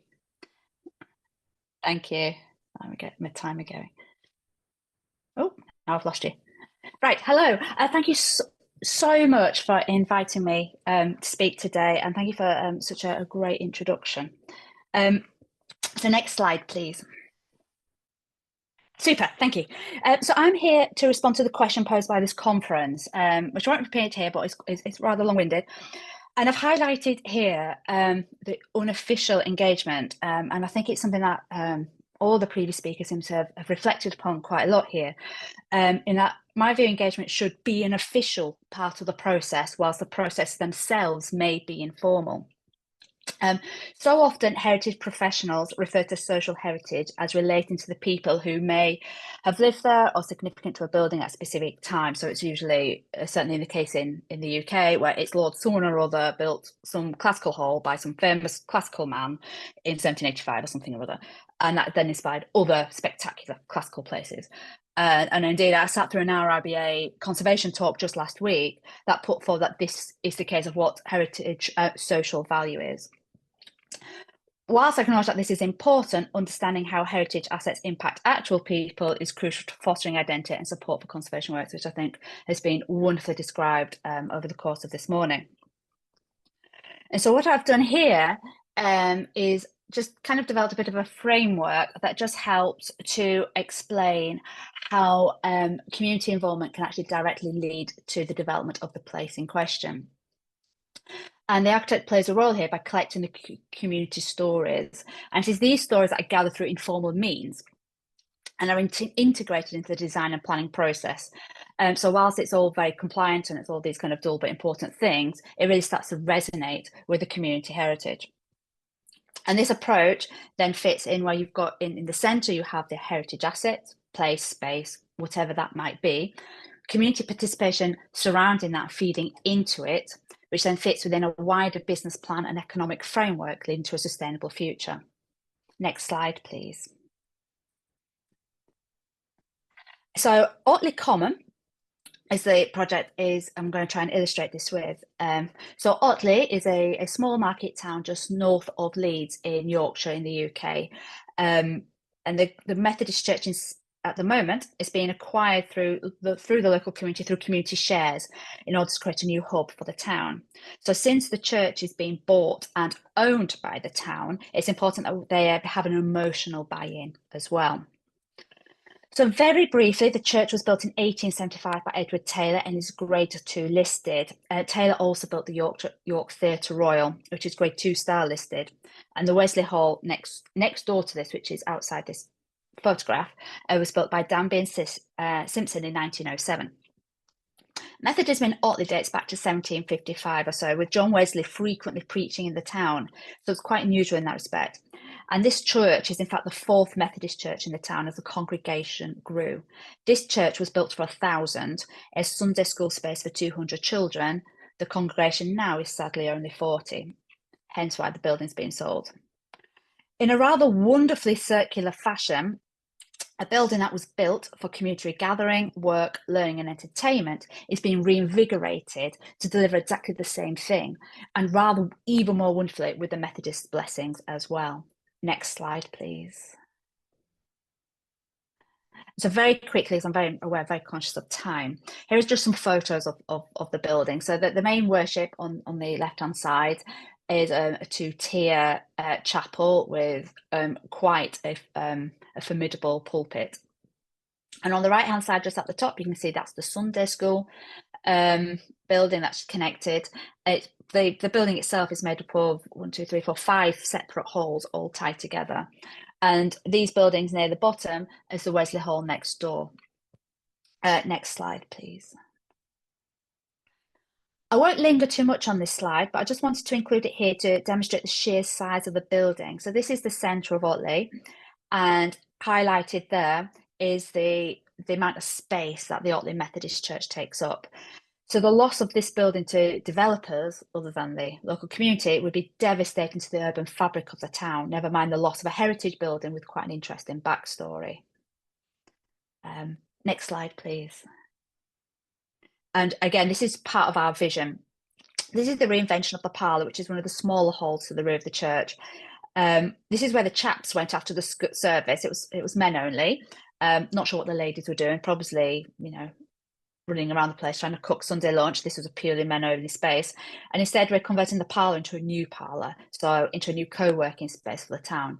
A key part of the project is reinvigorating the local kind of business and economic side of things. Next slide, please. So through the process of creating a new future of the church building, it became very apparent of the importance of the building to Otley, its comparison with the derelict civic centre across the road. Every time we talk to people about, oh, we're going to do something with Methodist Church, they always say, please don't make this another civic centre. And it's almost like this kind of an urban trauma within the town of this. Community memories die hard, and I'm sure everybody here has kind of experienced that in their own community spaces. And Otley town ceased to be an independent town in the 1970s, and there's still considerable bitterness about this. The Grade 2 listed civic centre was central to, in inverted commas, the independent town's identity. You talk to older members of the town and they're not from Leeds, they're from Otley, and that's incredibly important. So the civic centre was built as a community space as the Mechanics Institute, and it was sold by Leeds Council, crucially here, not the Town Council, in 2020, having been derelict since 2010. It's since been bought by developers, with planning permissions reviewed, then sold by developers and bought by developers, to the point where the building's literally falling down. On that first photo, the road to the right-hand side has literally been closed off because part of the building's fallen down. What is important to note here is that the community is desperate not to have a civic centre, so Otley Common is becoming kind of the other. The Heritage Father project is not just about this specific building, it's very much about the relationship with the wider parts of the town. Next slide, please. Am I doing okay for time? So, all the more reason for the town to own the Methodist Church. There's a deep distrust of the City Council, and the Town Council has no power. Interestingly, however, this approach to community ownership is part of the cycle of the church building. The process of buying the building is part of its heritage value. So the original Mechanics Institute, before becoming the Civic Centre, was built by subscription, rather wonderfully, also by the Methodists, as was then the Methodist Church, and now the Common. It's this common way of building buildings in this area. Next slide, please. And so, in summary, the importance of community stories cannot be underestimated in embedding the identity of place through its heritage. I won't read through all this slide, but as to kind of echo a lot of what's been said previously, is this relationship between tangible and intangible heritage is vital. And the stories that we've started to collect not only preserve the past, but also guide the future of the building and its role in the wider community. And we'll demonstrate how we did that. Next slide, please. I should also say that photo before was the organ, and the organ seems to play a huge story of its own. So every time, first time I went into the church, someone played the organ, and it frightened me to death. And everybody just goes in and plays the organ. It has literally a life of its own. It's amazing. Anyway, I digress. So how do we gather and curate those stories? Well, we have done 2 years worth of consultations at Otley Show. This is in itself a significant heritage event. So Otley Show is the oldest one-day agricultural show in the country, run by the oldest agricultural society in the country. And it reminds the town of its rural heritage as well as an industrial one. There's all these stories coming together here. We've also been collecting personal stories, as so many of you have been doing. And here's the Minister Cameron with Joyce. She's the eldest member of the congregation. Now, Joyce can remember the then minister announcing that the country was at war with Nazi Germany. And she can remember the Sunday school classrooms being packed to the rafters and the full 1,000 strong congregation singing. It must have been just incredible. We're also doing more creative things in terms of gathering stories at pop-ups, street stalls, social media, by interviews, by questionnaires. We listen very hard and we really try and hear those stories. Next slide, please. And it's through hearing these stories that the building's brief begins to develop further. And this is kind of what's quite crucial. So by reading in between the lines, we start to understand what is important to people. And sometimes it's something big, like they want in a particular type of concert or theatre. And sometimes it's much smaller interventions, such as shelves for colostomy bags and toilets. And these things matter to people who are interacting directly with the space. And the more they interact, the more that the heritage preserved, and these stories begin to grow and grow and grow. Next slide, please. So how does this look at the common? Well, this is, again, I won't draw too hard because I could talk all day about these plans. But the community have started to develop what these spaces could be. So we have new theatre spaces, we have studio spaces. For enterprise, we have listening really hard, and there's a desperate need for a dedicated youth hall. So looking at how we can make that work in terms of safeguarding and independent entrances. Creating a new kind of community kitchen, working with Otley Larder and different kind of volunteer groups as well. And tied into this is how it could be run to encourage and help new employment and volunteering in the area. Next slide, please. So going back to these circles, these concentric circles that were developed at the beginning of the presentation, we have the listed building in the middle and all these narratives building up around it. But these proposals, these which need to work within an economic framework that ensures its viability and then further buy-in from the community. It is therefore important that the heritage, the brief, which is inspired by its heritage, and the business plan are all working together in balance. At the Common, we're working within a donut economics framework where the emphasis is on thriving as opposed to growth. The Preston model is also influences, which is about working with local professionals, trades and expertise so that money is reinvested in the town itself. And the person environment theory, which is also a key framework. So really understand that people are directly influenced by their environment. So we wish to create a positive space for everyone with an emphasis on welcome, inclusion, accessibility, all the things quite obvious, one thinks, but it's not always easy in a heritage building and when we're tied up with a lot of bureaucracy. Next slide, please. So in practice, this means delivering parts of the building in line with the business plan. So in this instance, the chapel space brings in the most amount of income, which doesn't feel very community-based, but then that helps us pay for and subsidise other areas of the building, which is more community groups and community focused. And this is an opportunity for many people to directly engage with buildings heritage quickly. So this is an area we're going to focus on first. Next slide, please. Hello, Stephen. Sorry to interrupt you. You have 3 minutes remaining. Brilliant, lovely, thank you. Yeah. So next slide, please. And again, the same way is heritage informed social impact. So delivering certain parts of the building, which is going to create the most social impact, but also based on what through the heritage stories, we begin to understand what that social impact might be. Next slide, please. Lovely, thank you. So tying all this together, we kind of get heritage informed economics, where local investment means that local identity is preserved and developed, and the building continues to mean something to people.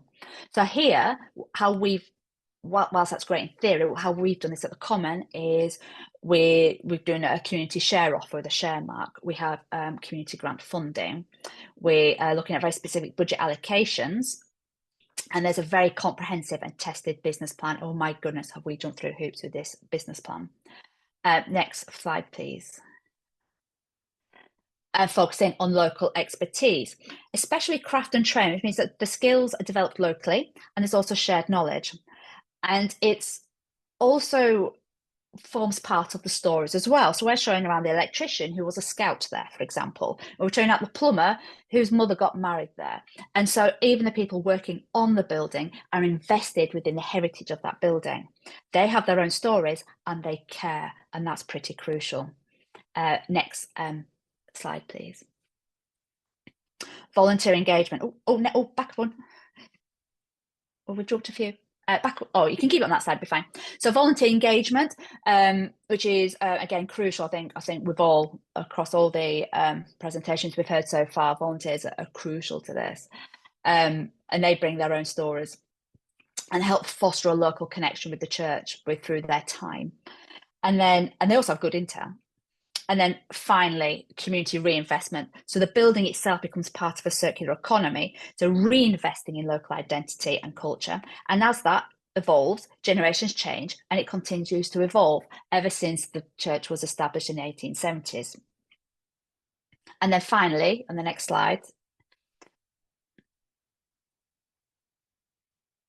Brilliant, thank you.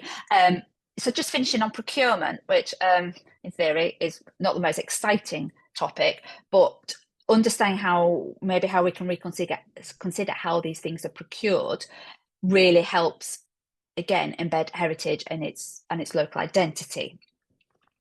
Standard procedures often override this incredibly important aspect of social heritage and craft heritage. It always goes to, typically of, tenders of 3 tenders, and unfortunately people have to look forward to go to the cheapest and so on, and it doesn't take into account actually the intangible benefits. Time's up. Please, can you keep the remarks in 1 second? Hi. Sorry? Time's Hello? up. Oh yeah, this is my final slide. Could you please summarize, please? So, well, this is it. So basically, we just need to relook at how heritage has informed the kind of the procurement and the economic side of things. So thank you very much. Thank you so much. Thank you so much, Stephanie. I'm sure there will be a lot of questions. I think this is a really exciting project that I would like to go and visit myself. So maybe you can have a conversation about that, of knowing more about it. But thank you so much for the presentation. Thank you. I'm just cautious of time. Our final presenter in this track is Roaksana Nigar. Yeah. It's our Roaksana here. Share your screen, please. Roaksana's talk is about heritage of the past, examining local involvement in conservation practices. Roaksana is a second-year PhD student at the Architecture and Urbanism Research Group here at the University of Leeds. And before starting her PhD, she worked as an assistant professor at the University of Dhaka in Bangladesh, and also worked as a research assistant at the Center of Climate Change and Environmental Research in Bangladesh. Her research interest includes heritage conservation, urban landscape, architectural history. And that's it. Thanks a lot, Roaksana. The floor is yours, and please keep to the time. Thank you, Professor Jihan, for introducing me. Now I'd like to present my research on heritage of the past, local community involvement in the architectural conservation practice. So moving to my next slide. This slide provides an overview of the key concept which we'll be discussing today. To begin with the introduction, I'd like to say heritage embodies the history and culture of the past, making its conservation essential for preserving its elements for future generations.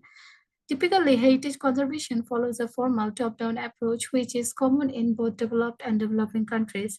However, the role of informal practices, especially those involving informal bodies and local stakeholders, is often neglected.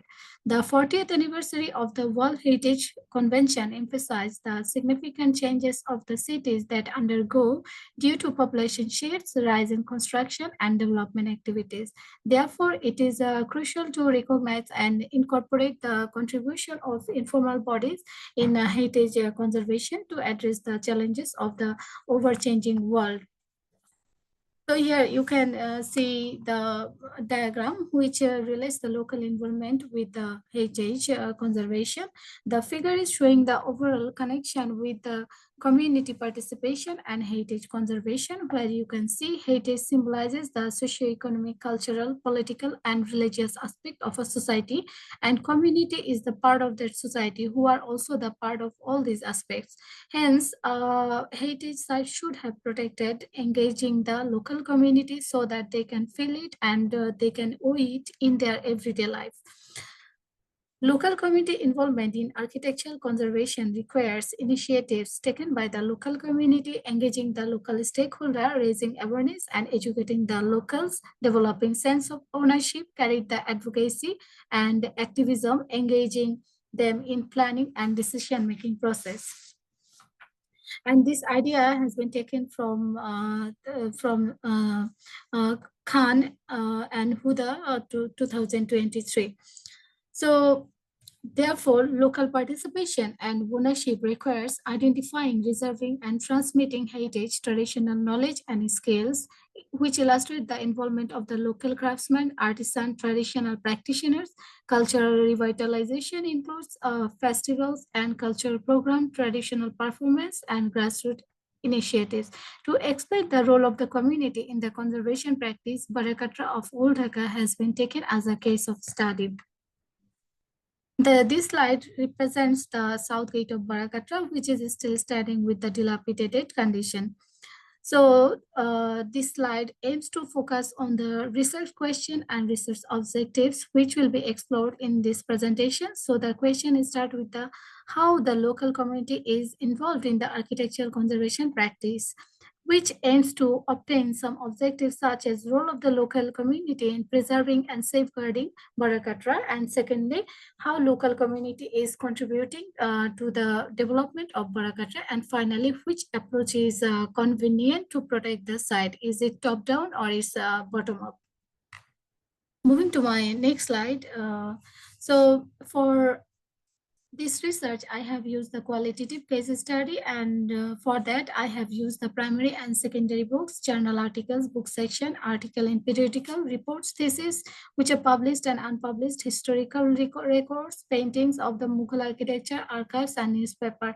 And for that, I did 20 face-to-face interview to subject specialists like archaeologist, conservationist, heritage expert, field expert, and historians. And I also had the interview with local community people residing inside and outside of Barakatra. And I also did the focus group to know about the recent condition and the development of my case study site. And to analyze the topic, I had used the thematic analysis. So in this image, you can see the area of Old Dhaka, which is where the Barakatra is located, and I have marked it with a yellow color, and the image shows the sign, shows the roads, residents, and marketplace surrounded the site. And to better understand the research question and its objectives, let's explore the site area where it is located.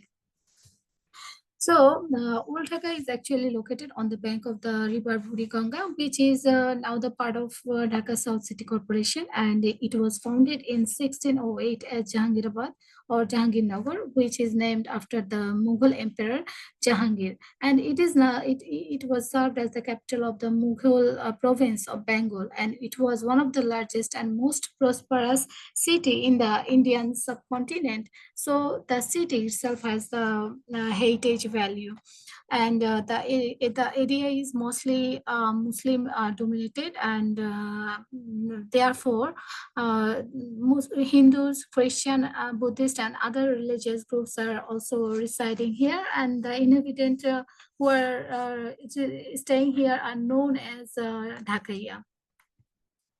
So here you can see that like Borokatra is a protected monument, and the site has been protected by the Department of Archaeology, and this was being used as a palace and then Mughal caravanserai initially, and now the place is being used as a mosque and madrasa inside, and outside it's being used as a shop, warehouse, and for the residential purpose. The area of Borokatra is like 57,870 square feet, and it was commissioned in 1446 AD and founded in 1644 AD.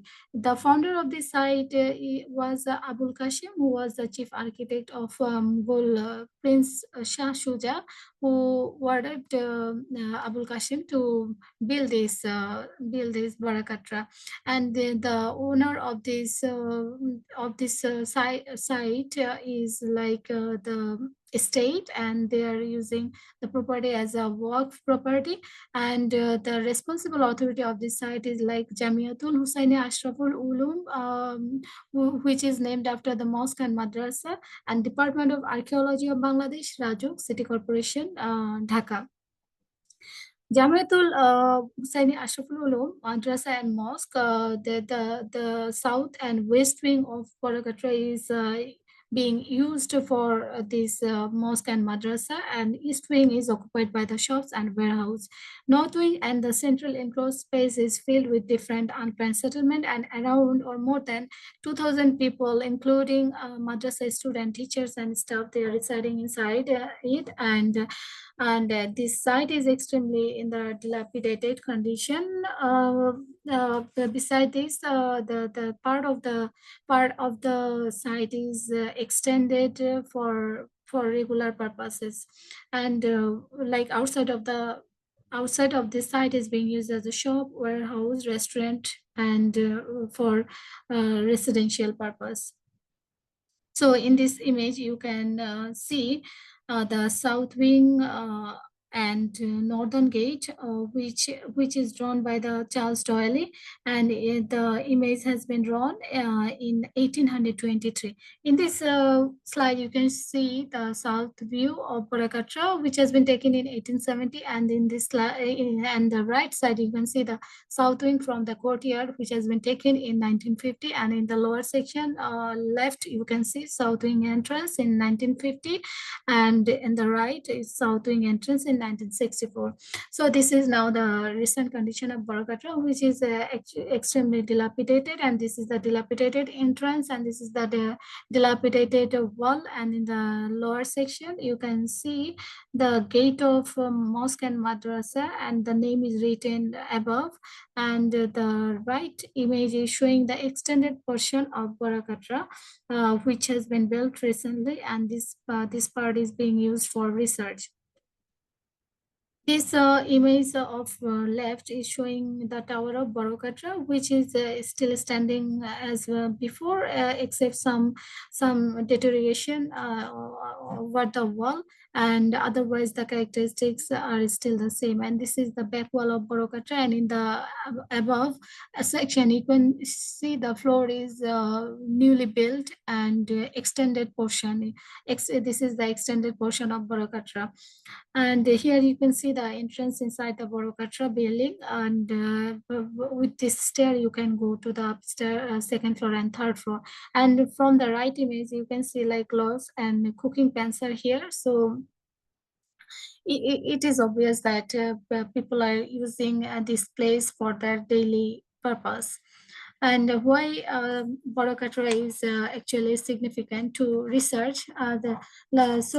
From a different perspective or different point of view, this site is actually significant for conservation and for research as well.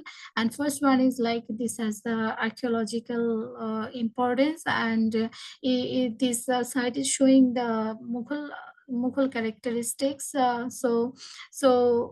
This is also important, and it also depicts a crucial element of this area of medieval Mughal city construction process, and it also has a functional, social, economic, and educational value.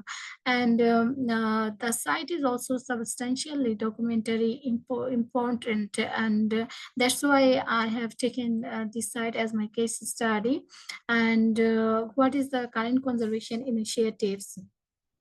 Actually, there is not any visible conservation initiatives taken by the government, but as I said that people are residing inside the Katra, and outside the Katra there is a massive population who are residing around. So they are also aware about the site. So sometimes they take the informal initiatives, not with the plan, but they are trying to make it clean, make the place clean. And otherwise, other people from outside the site, they try to take care of it as well. So resident and volunteer groups often organize cleaning up campaign to remove litter and debris from around Barakatra. These activities help maintain the site appearance and prevent deterioration due to neglect.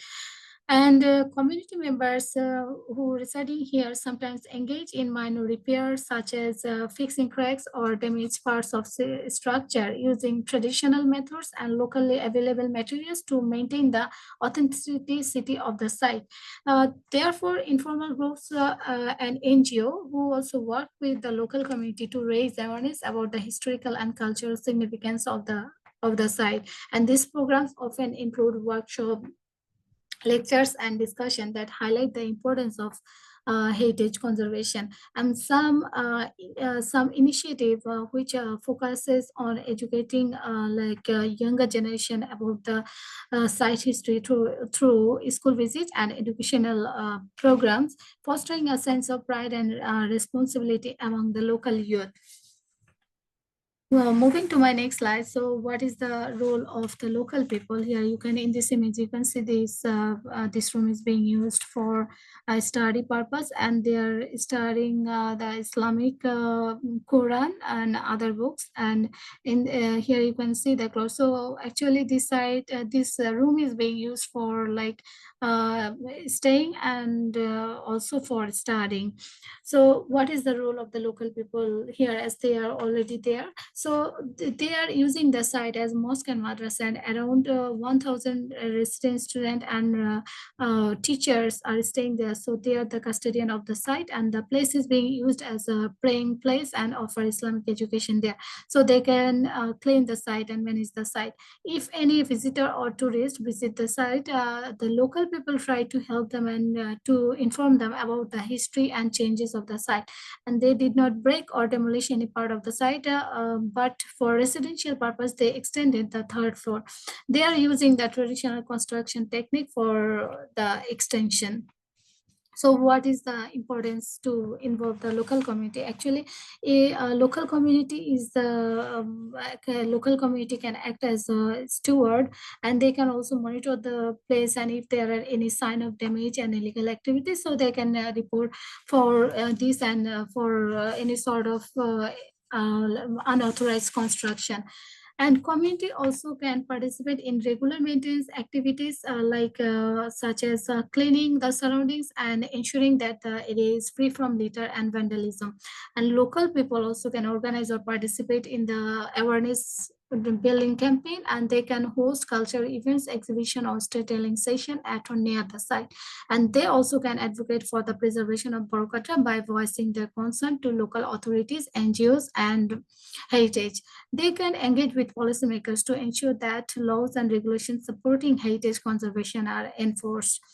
So what type of challenges actually community face during conservation? To understand the challenges, I would like to address the current issue related to it. Like there are lack of awareness and education. Actually, people are not aware about the site, that this site should be protected, and they don't have the education, because I told you this is a kind of conservative area. So and the site is being used as mosque and madrasa, so like everyone is not aware about the site, rather than using this in the using the site as for the religious purpose. And they are having the economic constraint, like they don't have sufficient fund to reconstruct, or to have some repairs, proper repairs in the site, and government is not also supporting them for to fund to protect the site by funding.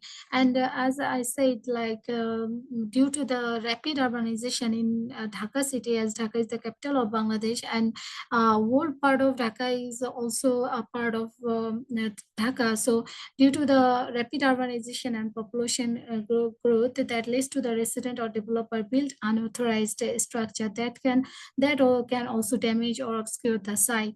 And there are some political and bureaucratic hurdles which also create obstacle to protect the site. And there are some conflict between different interest group, they are having conflict with the land acquisition. So some illegal occupants already occupied the place, so they are having conflict with the community people inside and with the government as well.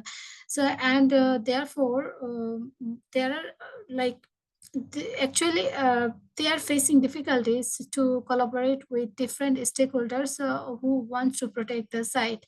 So what I got from the research, from this research, it's clear that as like community, like people are staying inside the place, so actually it's difficult for the government to occupy the place and to take initiative to protect the site. So as already the people are residing inside, so only government can make the local community responsible to protect the site, and for that bottom-up approach can be applicable to conserve the site.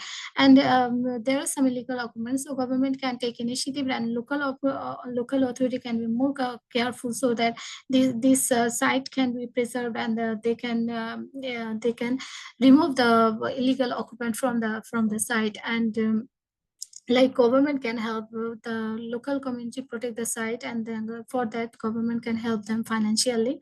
And the people who are interested, those can be involved to protect the site. And therefore logistics support is also needed for the local community. And some shopkeepers who are agreed for the replacement of their shops, so government can also take initiative, and local people can also support that. So from the overall presentation, I would like to say, so only the community can protect the site. Thank you, everyone. Thank you. Thank you very much, Roaksana. Thanks a lot. Thank you very much. Okay, so with this talk, this brings us to the end of the 5 talks in the first track. So I think we have some time for questions. So please, if you have a question, raise your hand, introduce yourself, and please go ahead, and we will take them one by one. We also have some questions in the chat box, but if there's anybody in the audience would like to raise your hand and ask a question, we're happy to receive those.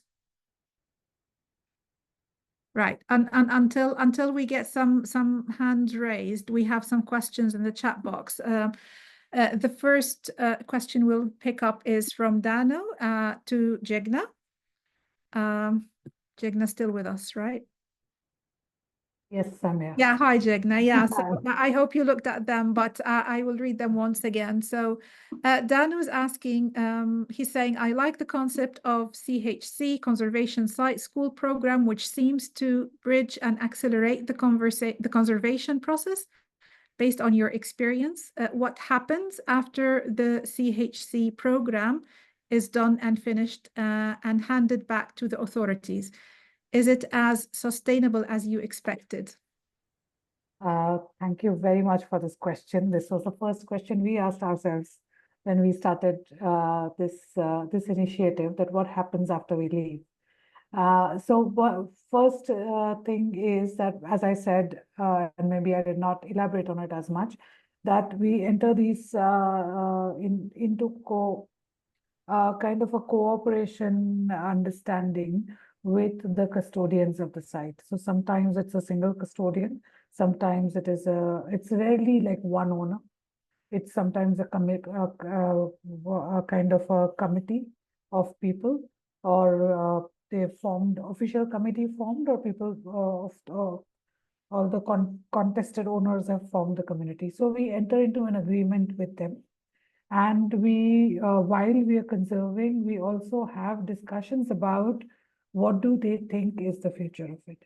So the idea is that in the last years of conservation, so I think there's just one project that in Dharmajita where we are in the last year of conservation, and next year we are going to be handing over. So we're already in conversations of what do they think is the future of this. So in that process, so one of the things that they're thinking, it is a house in a town, then they're looking for partially the house to be converted into a place to stay, and partially, for example, as a community thing. So what are the capacities that they will require? What are the kind of maintenances that they will require? What are the kind of energies that they will require and synergies that they will be requiring in the place? So we've already started those conversations before we hand over. And the promise that we make is that after we are out, we're available for 3 years for any capacity building programs or discussions that they need us to be part of. So that is where we are hopeful that it's not a sudden. So with many conservation projects, the reason why they're not sustainable is that there's a sudden break. The people who are involved get out, and then one doesn't know what to do with the project. So that's what we are hoping doesn't happen here. Okay, thank you so much. So, Tika, you are with us in the meeting. So would you like to open your camera and ask your question? Can we, are you here, Tika? Yes. Yeah, if you'd like to open your camera, introduce yourself. And Hi, everyone. My name is Tika. I'm a first-year student at Architecture and Urbanism Research Group. I have a question for Samana. Before that, thank you for all speakers. It's all very interesting presentation. So my question is that it's a great initiative to build a grassroots network by recruiting volunteers. I'm just wondering, with limited funding, as you mentioned, how do you manage, or how will you manage the resources for repairs work, even if it's minor? Is it mostly going to rely on donations? Thank you. Yes, thank you. Thank you for your question. At first, for the bigger sites, which actually very well known, we get some government fundings, and not only actually government funding, some NGOs and some external sources. For example, the site I'm currently working on, the Mosque City of Bagherhat, get a good amount of funding from UNESCO. These amounts are going for the preservation and conservation works. But for the smaller sites and for the unknown sites, we actually don't get a lot of donations, a lot of money. So we basically do it from the volunteer fee that we take from the volunteers. And without that, we are trying to create a network where people, like the general people who are interested in this project, they can donate their money for this conservation process. Thank you. Thank you. thank you so much. So I can see there's another question from Heng in the chat box. Heng, would you like to ask the question yourself to Jigna? Oh, yeah. Yes. Hi. Can you hear me? Yes. Hi. Yeah, actually, firstly, thanks for all speakers for those insightful presentations. I have a question for sorry, I'm not sure whether my pronunciation is correct or not. Marwa Kahali. Yes. Yeah, I noticed in your slides and during your presentation, you mentioned a lot things about benefits for local communities and heritage preservation. But in my humble opinion, there are lots of different requirements or pursuits always existing there between different communities, different maybe stakeholders or not, or beneficiaries.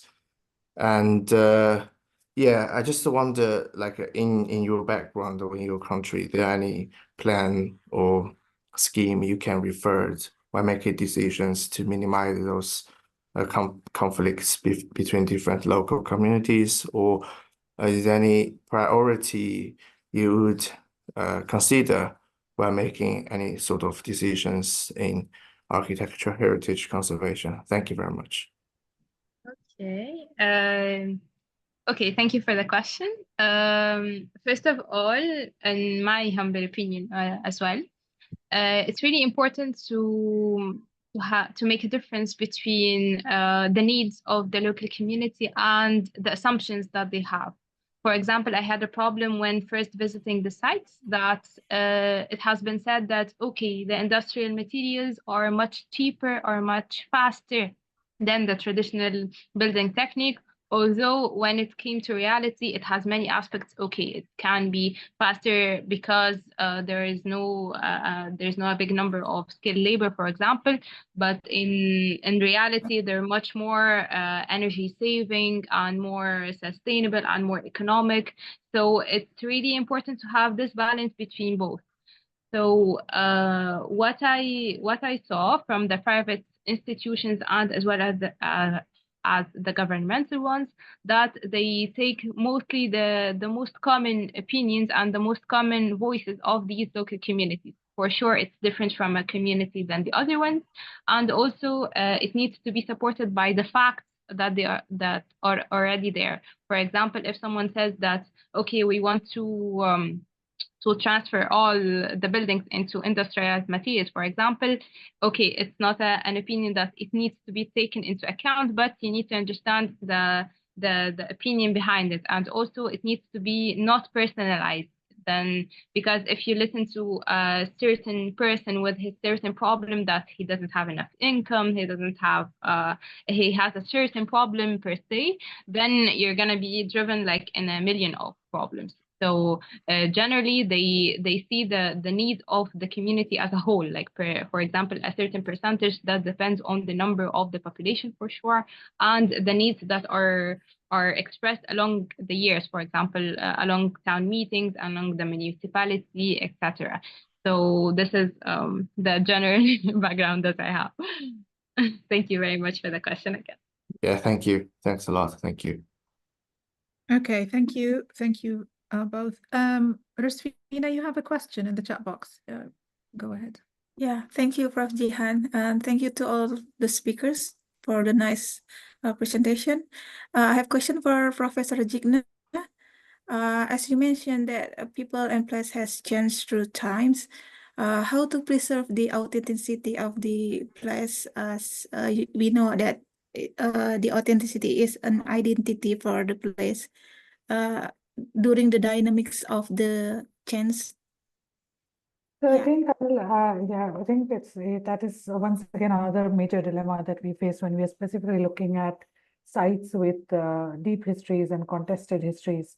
What I've kind of the question of authenticity also has been debated a lot, and there are a lot of discussions around how does one define authenticity. So for the longest of time, if you look at many of the conservation narratives, authenticity has been defined as the material authenticity.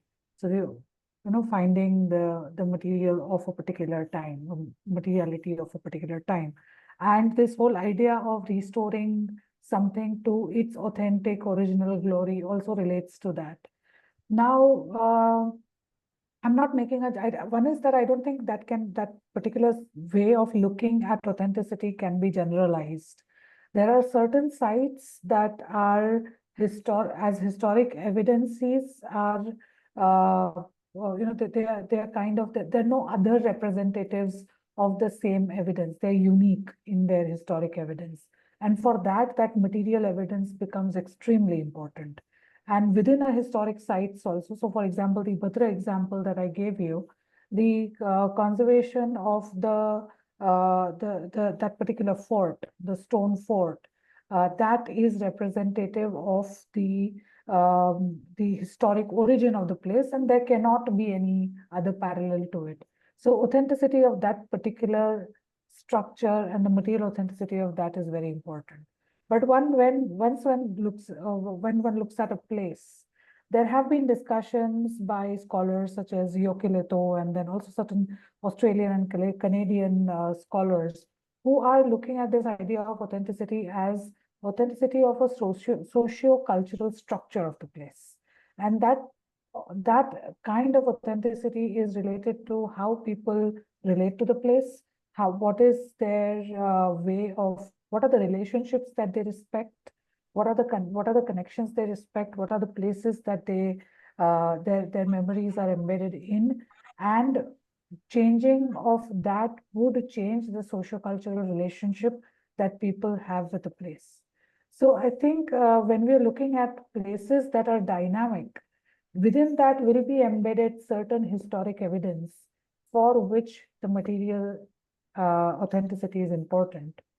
But for the heritage that people are connected to and conserving heritage that people are connected to, I think it's a socio-cultural relationship, and the authenticity of that, the truthfulness of that is more important. And that is the way we look at social authenticity in such contexts. Thank you very much. Yeah. Thanks a lot, Jigna. Any other questions from the floor? I have a question to Al Mahmoud. Yes. Yeah. Can you hear me, Al Mahmoud? Yes. Yeah. You have talked impact of the cinema halls in 17th, 18th, and 19th century. So I would like to know, do you think like after 19th or 20th century, the cinema hall has the impact on like in the life of social and economic and cultural aspect? Of course, yes. The memory of the people that they carry forward. If I talk about the single screen cinema hall, I'm not talking about the multiplexes. You know that the people who carry the memory and that cinema halls is a kind of cultural hub where people express or share their knowledge also. And you know, sitting behind that next to the people and you know, that spend their time. And it's not a if we see that current multiplexes, there's a shopping mall or market, and inside that shopping mall there is a cineplex.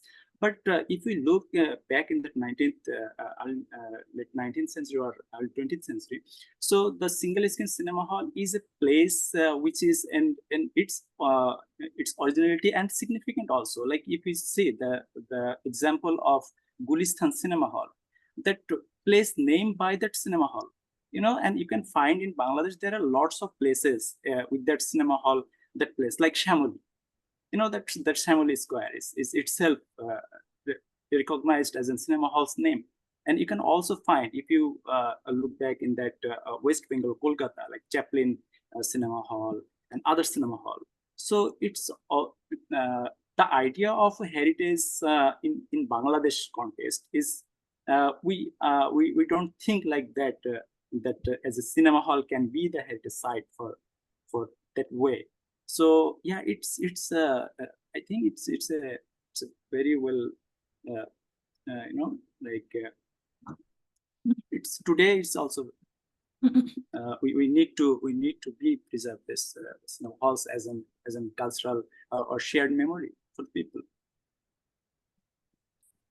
And I want to add on thing, like there are lots of cases like in USA and also the Nicosia. There are lots of cases they are preserving the cinema halls for library purpose, for museum and different aspects. Like in Bangladesh, we have huge population, so we need land, and people are demolishing that cinema halls and establishing that high-rise building.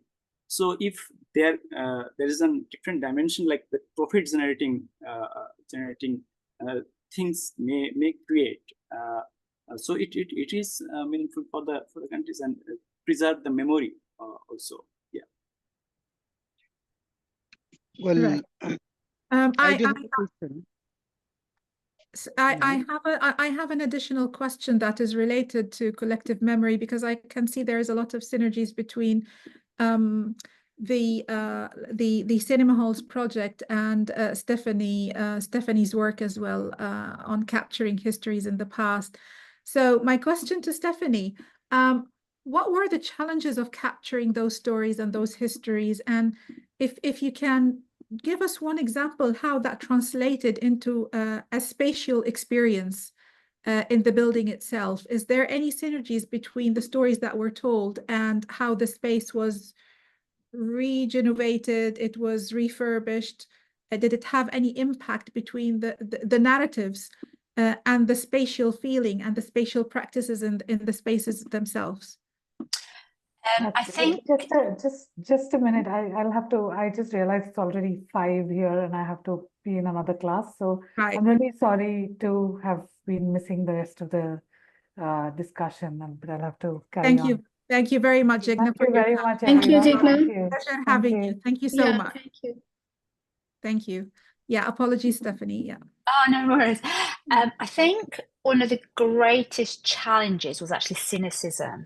I think because there's been so much a feeling, actually, it's actually not a feeling. The town wasn't consulted over such things as the Civic Hall or the bridge or the various other kind of public spaces around the town, that there literally was like, why do you care? Like, no one's going to listen to us. And actually that was the greatest barrier to get through. So building up trust of actually people's stories and opinions were important. So we've been doing this for over 3 years of just listening and just shutting up and listen and let people just get it off their chest. And sometimes they can be quite harsh. Like it's like, I'm not personally responsible for the civic centre. I just need to listen to these stories. And it seems in some ways you have to put aside that, oh, it's all a bit daft, it's just a building, why are people getting so upset over it? You know, you listen to a lot of stories around the world where there's a lot more trauma and drama, and this is just Otley. But it means so much to people that you have to just kind of really listen. So I say that was probably the greatest challenge. We've got that trust now. We're still buying the building, so we haven't quite refurbished it yet in terms of completion. And now we're building up their trust. And so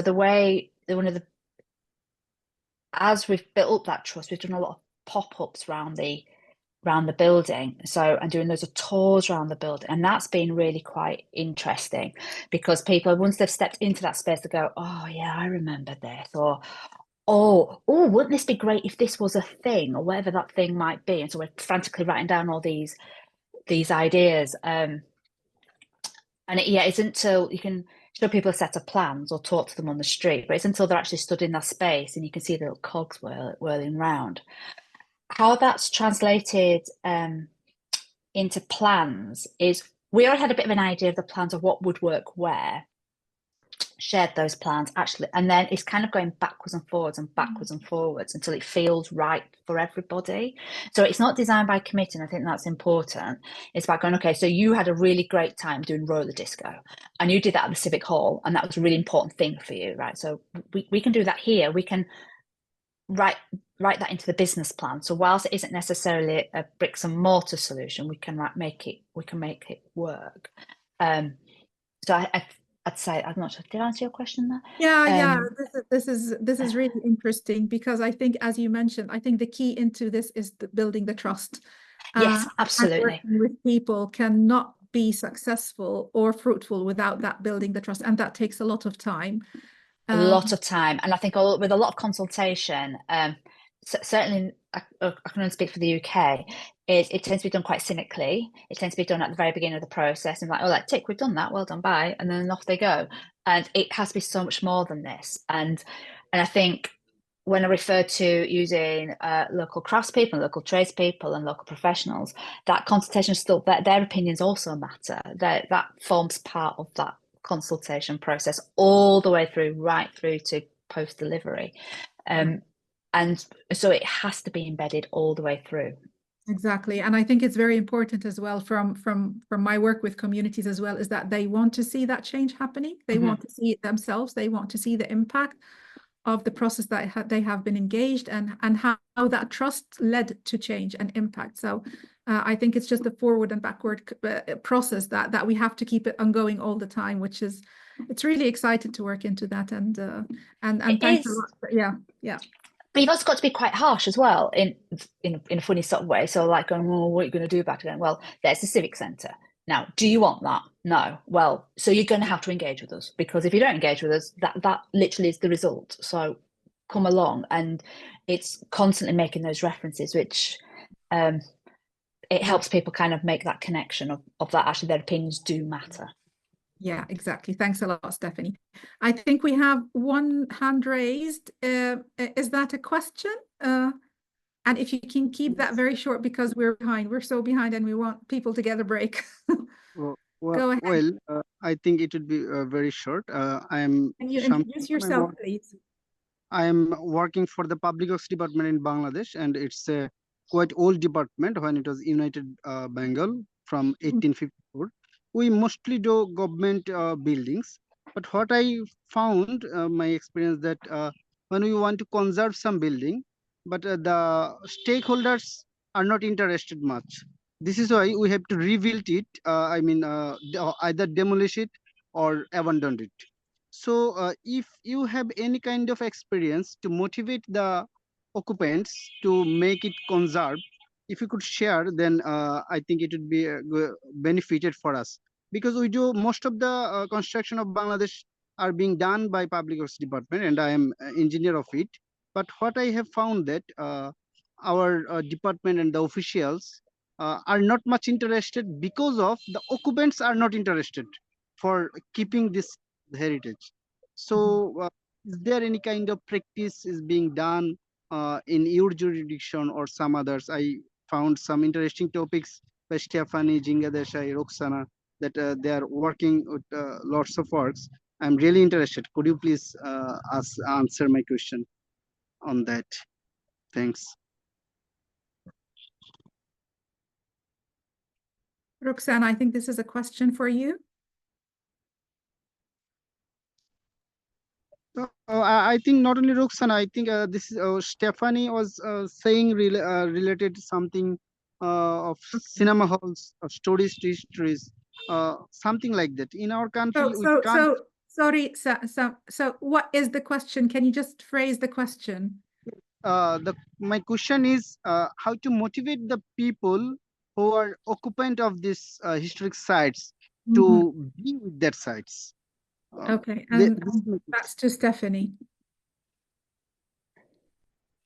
How can you motivate people? How can you motivate your participants to get engaged and in that process of building the trust and gathering the narratives and the story? How can you get them motivated? Oh, that's a very good question, actually. And I'm going to sound quite commercial. It comes to branding.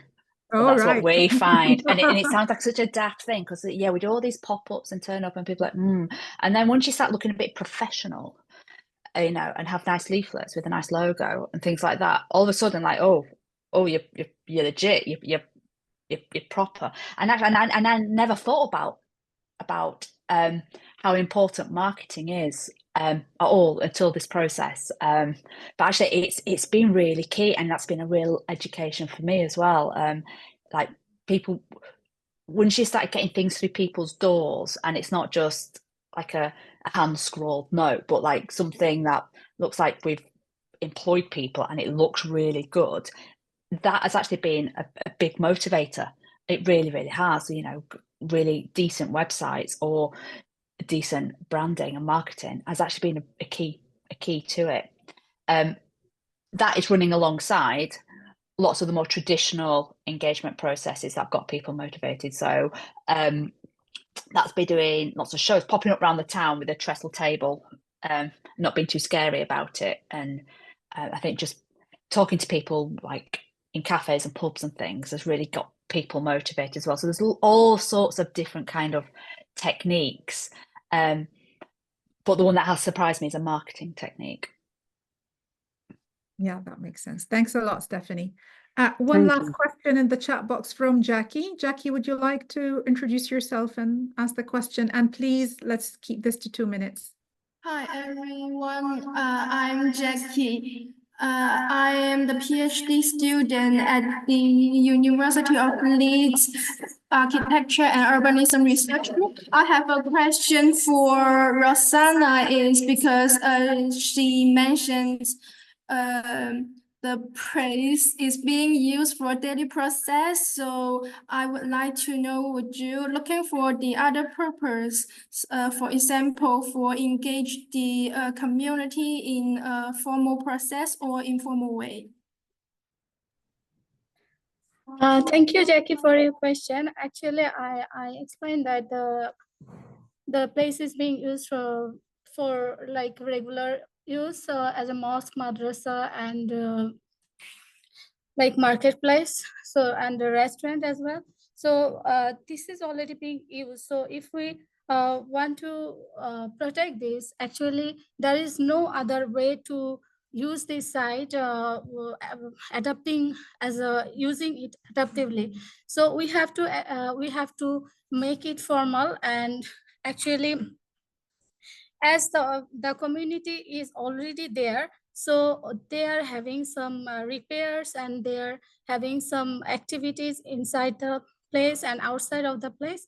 So there are lack of funding actually. So the government have to actually take the initiative and involve the community, and communities are also interested to protect the site. So only government can start from their side and incorporate the community to conserve the heritage site, and we can also use the site as a regular basis. Thank you. Okay, thank you very much. I think I'm going to hold the questions now. If there's anything else, any more questions we can have, we can discuss this in the Q&A session in the second track.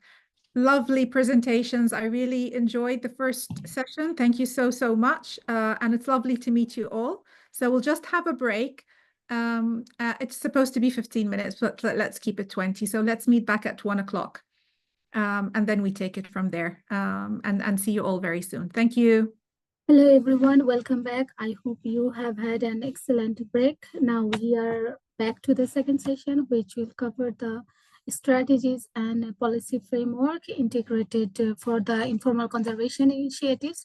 We have 4 presenters for this session, and each presenters will get 15 minutes to present their research. And after the presentation, we'll have Q&A session. I would like to request everyone to put your question on the chat box, and I'd like to welcome you back once again. And before going to the presentation, I would like to introduce our first presenter, Alula. Alula Tasfi Asfa is a Garda Henkel postdoc fellow at the Frobenius Institute at the Goethe University of Frankfurt, and Alula is working as an assistant professor, School of Architecture and Urban Planning, Mekelle University, Ethiopia.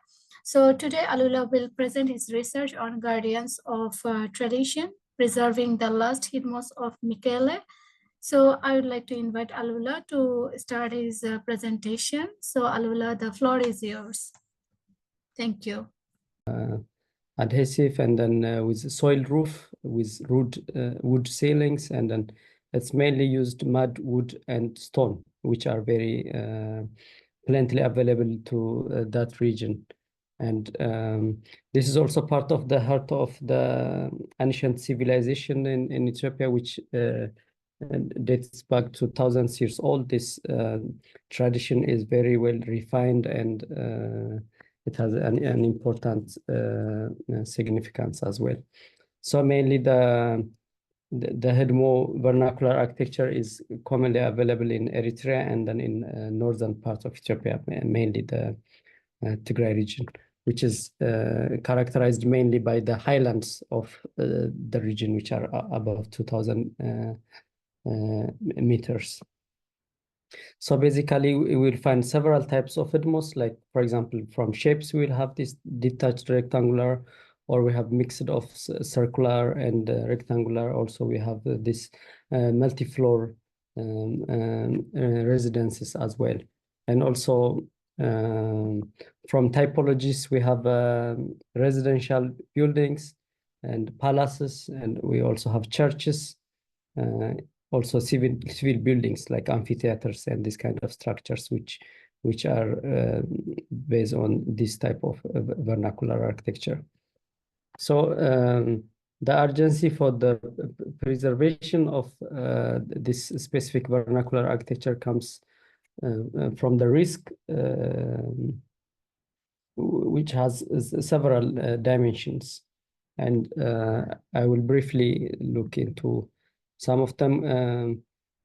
One of it is environmental issues, because this architecture intensively use wood for the ceiling, the columns, and everything. So it uses mainly indigenous olive trees, and which takes several years to grow, and this becomes less and less accessible. So this starts to disrupt the tradition. The urbanization is also, there's fast urbanization. In our case, city, for example, in Mekelle, you can see it doubles in space almost every 9 to 10 years. And population is also doubles in the same amount of time. And in that process, you would see the introduction of infrastructures, and then also you can see a new type of buildings and people, those marked with X, like my colleague Romeo Kazaki, she in 2009, she saw this, the X means they were about to be destroyed for road expansion. So she initiated the documentation of these buildings before they will be destroyed. So many of them has been destroyed. The city was full of this vernacular architecture, had more buildings, but slowly they start to be demolished and then replaced, as you can see, with this type of reinforced concrete structured and concrete hollow block, and the roof mainly with corrugated iron sheet. So the overall kind of our research tried to follow what to do in this quick destruction of heritage. One is to find like the earliest possible manifestations or great examples of these buildings and try to document them at least, because this research is like, it's a moving target. So the approach was to document them as much as possible before they disappear. The ideal thing would be to conserve, but it's become very difficult. So you can see many of some of the buildings deteriorated over the years, and some of them still their descendants live in them, but they get weaker and weaker. So you can see the introduction of new technological materials. For example, in this monastery, which I was coordinating the restoration of, this is from 16th century, this monastery. And you can see the thatched roof has been replaced with corrugated iron sheet. And the problem with this was people will, the annual feast, this is St. Mary Church, so people will gather for annual feast in January, immediately after the harvest. So they gather and change the roof, the thatched roof. And then in that process, they also maintain the walls, they clean the compound and everything. But once this corrugated iron sheet is introduced, the whole tradition was disrupted. So people start to come to replace the the roof, and then the whole process was disrupted. So we tried to return the thatched roof and then trying to restore in the process. So this is in Aksum World Heritage Site, also similar problem we had. You can see from 1913, you will see the thatched roof is replaced with concrete, with corrugated iron sheet, and then the wall is plastered, which significantly contributed to the damage of the landslide and damage of the structure, which we tried also to retain to its past. So you would see with this introduction of modern materials will disrupt many traditional techniques like wood making and also the masons, because these people might not have enough market and they cannot sustain their livelihood, so they change to shift into other professions. So the awareness is also another problem. People tend to see these modern materials as modern, as good, and the traditional things as backward. So they, you can see here also people, they try to plaster with cement and make a concrete cement block wall to renovate it in their idea to make it more beautiful. So this specific residence is one of the last standing headmos in the city, in Mekelle city. It was a house of a prominent farmer and also salt trader. Salt is mined from a very lowland, a depression below sea level. It's 100, it goes up to 150, and 100 kilometers away is like 2,000 above sea level. So people will go down and mine the salts, and then he was one of these people. So he could mobilize a lot of resources. So he built one of the most prominent residences in the city. So, but you can see the house is evolving. We have been following this building for almost 15 years. So every year you go, and this is like 2020, and then you can see there was a huge conflict during that time. They just renovated it because there was no follow-up. So the house was built in different processes, and it has a complex of residences, places for animals, cattle, and other activities, because this was originally a farmer's house. Currently, the house is like shared into 3 descendants, become 3 separate compounds. So all the 3 compounds have a different approach. Like compound 2, they totally replaced the house with new cement structures. So you can see there are several changes with introduction of new materials, and especially with the wood, which become very difficult to access. The olive or the conifer tree, which they originally used, as it deteriorates. Now logging is not also allowed in the remaining small pockets of forests. So people has to resort into other activities. So you can see the change. So this is like the part where totally reconstructed, and this is like the original structure.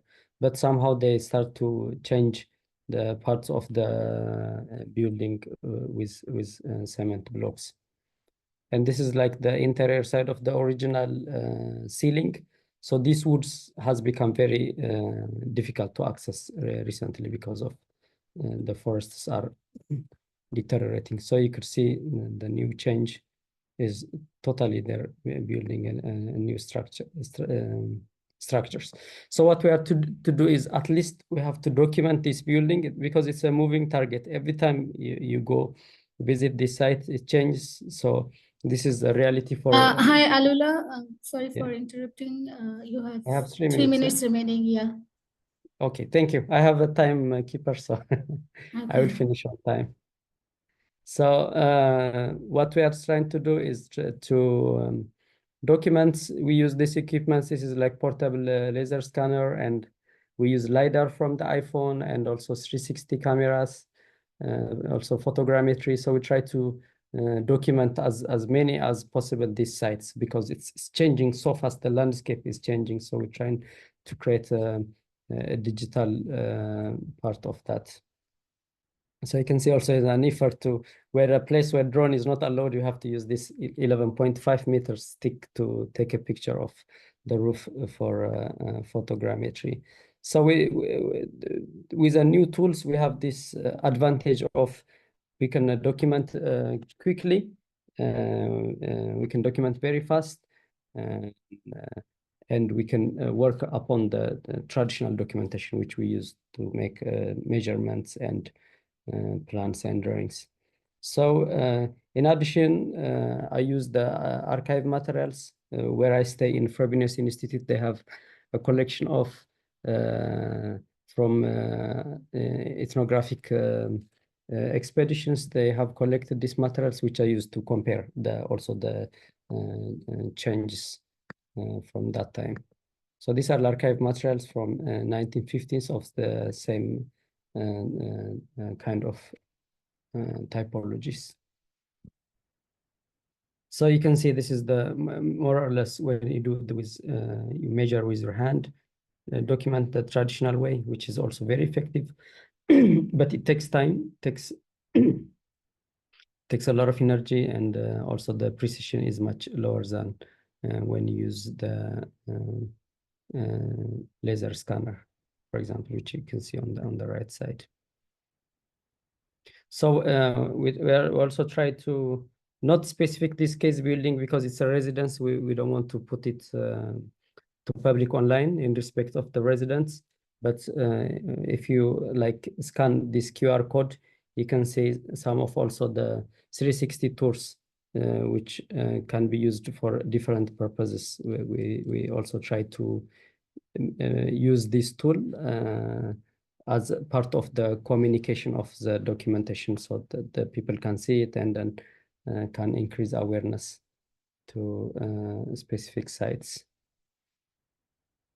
So more or less, this is, I have to run through the lot of issues, but there is a shift to modernity, which is not easy to stop.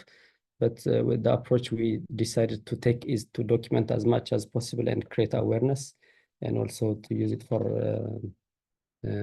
advocacy. And this will be my presentation. Yeah, thank you so much. Thank you, Alula, for your nice presentation. So we'll be waiting for the question from our attendees in the Q&A session. So we are moving to the next presenters. So our next presenter is Shah Aziz Ahmed. Shah Aziz Ahmed will be presenting on the Karapur Mosque documentation and interpretation from an archaeological perspective. I would like to introduce Shah Aziz Ahmed. He is an archaeology student in Jahangirnagar University who works on archaeological survey, excavation, and conservation projects as it relates to the study and field of interest. So I would like to invite Shah Aziz Ahmed to present his research. Hello, everyone. I'm Shah Aziz Ahmed, a student of Jahangirnagar University. And my research topic is Karapur Miyabari Masjid documentation and interpretation from an archaeological perspective. I'm extremely sorry. I just can't. Oh, no. Yeah. This two-storied mosque is a very unique one in Bangladesh, and Abu Said Mushtaq Ahmed has recorded only the upper part of the mosque from an architectural perspective.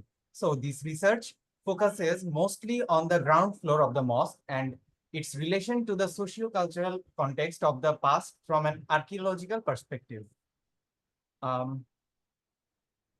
Karapur Miyabari Mosque is in the North Karapur, Borishal Sodor sub-district, Bangladesh, and it is a two-storied architecture.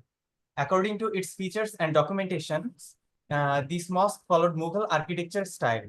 This mosque was built between late Mughal and early colonial period by a landlord named Hayat Mahmud.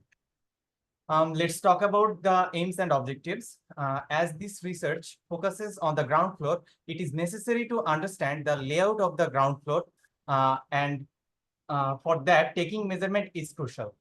Then, by comparing the mosque's data with similar style mosques from Bangladesh and India, it is possible to determine the similarities and dissimilarities between Karapur Miyabari Mosque and others. This comparison can help the researcher to assume the probable purpose of the ground floor. A mosque can provide valuable data for understanding the socio-economic, cultural, and political situation of the area of that period. Valuable data on those terms can be obtained from the building materials, the art style, the probable reason behind the ground floor, the myths, etc. For conservation measures, it is very important to know the present cultural biography of that location and how the people of that area perceive the mosque. The previous conservation initiatives of the people needs to be recorded for understanding the condition of the mosque and the transformation of it. The accumulated data will help the researcher to come up with better conservation initiatives that will also protect the mosque's history along with its structure. Now, if we look at the rationale, as living mosque, it has a very crucial part in the social and political situation of the place. So it is very important to preserve its proper historical background. Otherwise, it can create confusion among the people, which can cause dispute among them, even destruction of the historical mosque.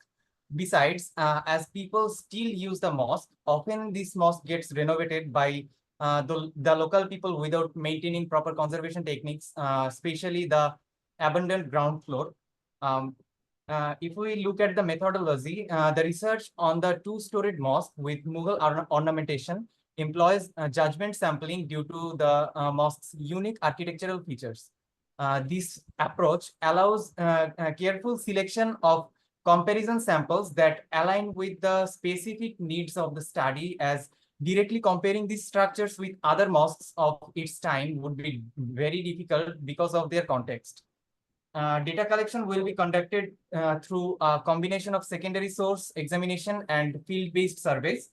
Secondary source provide a foundation of existing information about the mosque.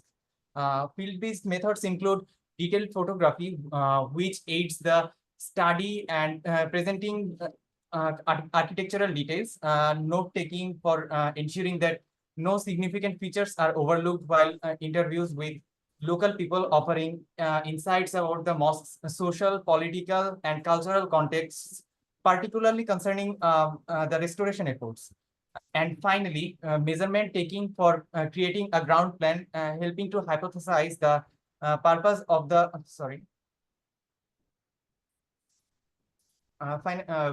purpose of the specific spaces within the mosque. This comprehensive approach ensures a thorough understanding of the mosque's historical and architectural significance. According to second literature review, Korapur Miyabari Mosque is recognized as an example of Mughal architecture. I told you about that earlier. The mosque is traditionally attributed to Hayat Mahmud, a Zamindar of Buzurg Umadpur Pargana, who constructed it in the early 18th century, specifically around 704. Despite the absence of any inscription that explicitly documents the construction details, historian M. Hassan has posited that the mosque was likely built in the early 18th century. This period is known for the popularity of two-storied mosques, as seen in the Khan Muhammad Mridha Mosque and Kartalab Khan Mosque, which may have influenced the architectural design of the Korapur Miyabari Mosque. Historical accounts suggest that Hayat Mahmud was a rebel who faced exile under British colonial rule, and upon his return, he reportedly built the mosque as a celebratory gesture. However, there are alternative beliefs within the community that the mosque might have been constructed by his son, Mahmud Zahid. The architectural complex of the mosque includes two tanks with ghats, the ruins of the boundary walls, and the mosque itself, which is positioned in the northeast corner of the complex. One of the distinguishing characteristics of this mosque is the decorative style. Here we can see, if you look at the slide, this is a mosque. It is a colonial period mosque. Its name, it is known as Bozra Mosque. It is decorated with a certain type of decoration named chinitikri. And these are the chinitikri decorations we can see in the Korapur Miyabari Mosque. Unlike many colonial period mosques which heavily utilized chinitikri, for establishment, the Korapur Miyabari Mosque features a limited use of this technique. Instead, it is adorned with extensive and intricate stucco cluster decorations. These are the stucco cluster decorations. While there is a substantial amount of documentation concerning the upper part of the mosque, it is the literature reveals that a significant amount of information gap is there about the ground floor. While there is the lack of detailed records about the ground floor represents a notable area for further research and documentation. The ground floor has 6 chambers and 1 big veranda. By measuring the chambers, recording the features of the chambers like alcoves, entrance style, and layout of the 6th room relating to the 4 directions, it is possible to have ideas on how that place was used or intended to be used. There are also 2 graves under the staircase for the upper part. We can see here, these are the 2 graves and this is the staircase. It is hard to tell whose graves those are, but there was a tradition of making graves under the staircase because the people of that time believed that the footstep of the people who pray will help the person in the grave to go to heaven. Generally, the ground floor of the this type of mosques were used for madrasa, musafir khana, or market, as mosques did not only focus on the prayer back then. Rather, mosques also contributed to the society by giving service as a place for gathering and keeping connections between the people of that area. Understanding the purpose of the ground floor will create an opportunity for the discovery of new ways to connect the people and its attachment to the community of that time, which can give new ideas how the people of this time can keep tradition, those traditions alive and protect the historical mosque more efficiently. Besides, by recording the surrounding ruins of other structures will help the researcher to understand the context of the area and will help to relate those structures in order to understand the social, economical, and political situation of that time. Here we can see a Gantt chart. The project will commence with a 10-day period dedicated to interviewing individuals in that area of that selected architectural site. This phase will involve gathering valuable insights from local residents and stakeholders, capturing photographs of the mosque's architectural features for documentation purposes, and recording the current condition of the mosque to establish a baseline for the future conservation efforts. Following this, a subsequent 10 days phase will focus on the precise measurement of the ground floor and the creation of a detailed ground plan. This plan will serve as a critical reference for the ongoing conservation process. The final 20-day phase will involve a thorough analysis and interpretation of the collected data. This will culminate in the formulation of informed suggestions aimed at guiding the development and conservation initiatives, ensuring the mosque's preservation and integrity for the future generations. This entire process will span a total of 40 days. This is my presentation, and now I'm going to show you some photos of the outside of the mosque. This is the front side, and this is the north side of the mosque, and this is the south side. If we look at the inside, this is the long veranda in the front side, and these 4 photos shows the condition of the interior of the ground floor. These are the sources from where I took my secondary data. Well, that's all. Hope I didn't take much time. Thank you, everybody. Thank you so much, Aziz Ahmed, for your valuable information about Kara Mosque in Bangladesh. So we are moving to the next presenter, Reem Fuziani. So today, Reem Fuziani will present her research on problems in heritage democratization within formalization of bottom-up conservation interest and the informalization of institutional conservation planning. So now I would like to introduce Reem. She is a researcher and consultant specializing in critical heritage studies and heritage culture policymaking. She founded Scene for Culture and Heritage, the local resources consultancy and training, and co-founded the Mediterranean Archiving and Digitalization Institute. She has a leading role in building partnerships among governmental, non-governmental, and international heritage stakeholders and experts for strengthening Libya's conservation and management process. So I'd like to request Reem to present her research. The floor is yours. Thank you very much, Roaksana, for communication, for organizing everything. Hello from Tripoli, North Africa. Excuse my voice, I'm not feeling very well. And a special hello to Professor Jihan. I don't know if you remember me from 2018. I'm supposed to have completed my PhD with you now, if it was not for the Libyan conflict. But we say in Arabic, I remember very well. Lovely to see you, Reem. Very nice to see you. I thought this would be an opportunity to update you on what I've been up to. So today I will be examining the relationship between grassroots interests and institutional strategies, using the old city of Tripoli in Libya as a case study.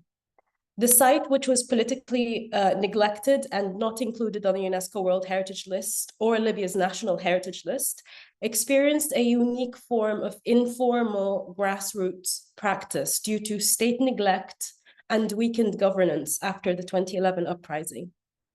I will discuss how these informal practices represent a form of accidental democratization of heritage, their associated issues, and I will conclude with practical solutions based on my work. To understand this process, we will examine two key periods. Pre-2011, during this time, authoritarian policies by the Gaddafi regime led to site deterioration and the confiscation of properties. These policies attracted new residents who valued the site primarily for its functionality, neglecting its aesthetic and historical significance. This resulted in functional appropriations and state negligence, leading to the resentment among the original inhabitants of the site and the heritage advocates and enthusiasts. In turn, this later sparked informal practices aimed at preserving the site's historical and aesthetic values, which were particularly embodied after the 2011 uprising, which takes us to the second period. After the uprising, heritage enthusiasts began organizing cultural activities such as tours and seminars to valorize the site as a historical symbol. These efforts were spontaneous and unmanaged by the state, focusing on museumification, appreciating the site's material qualities and narrating its historical significance.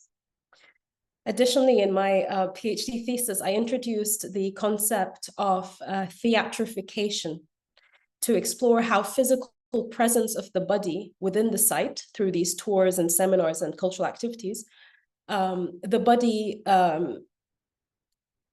embodies kind of the movement and the bodily presence in the site influences spectators in a kind of a performative influence between the group that organizes these tours and the other groups that observe these activities. And this highlights the aspect of performativity of informal practices. These activities and actions gradually led to the creation of a formal management authority for the site in 2019, representing the formalization of grassroots interests of both stakeholder groups.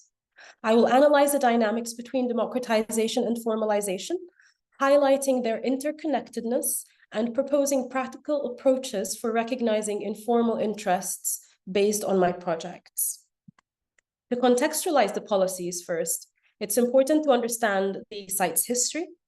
Founded in the 7th century BC, Tripoli was one of 3 Phoenician and later Roman cities known collectively as Tripolitania.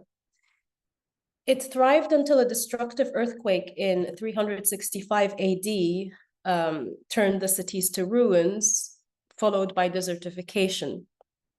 However, Tripoli's strategic location allowed it to survive, and it developed a new layer of multicultural heritage, tracing its ancient urban patterns. While the other 2 cities that were abandoned were restored by the Italian colonization and in turn listed as UNESCO World Heritage Sites, Tripoli, however, remained unlisted because it was continually inhabited, which affected its authenticity and integrity criteria of the World Heritage Convention. The site is architecturally significant with layers of diverse heritage, including Islamic, Ottoman, Garamalli, and Italian influences, while its ancient ruins remain buried beneath the ground. Now, despite its historical significance, the authoritarian regime, its policies, led to material deterioration. Confiscation laws removed property ownership from original residents, causing social fragmentation. Additionally, the regime politicized heritage by neglecting identity symbols as a means to disempower the original Tripolitan elites who threatened the regime's dominance, social dominance, because they were rich and educated. The regime's strategies to do so involved multiculturalist policy models that dominantly valorized specific cultures in Libya over others, causing the slow onset deterioration of marginalized identity symbols such as the old city of Tripoli, among others. And we can see some of the consequences in these images.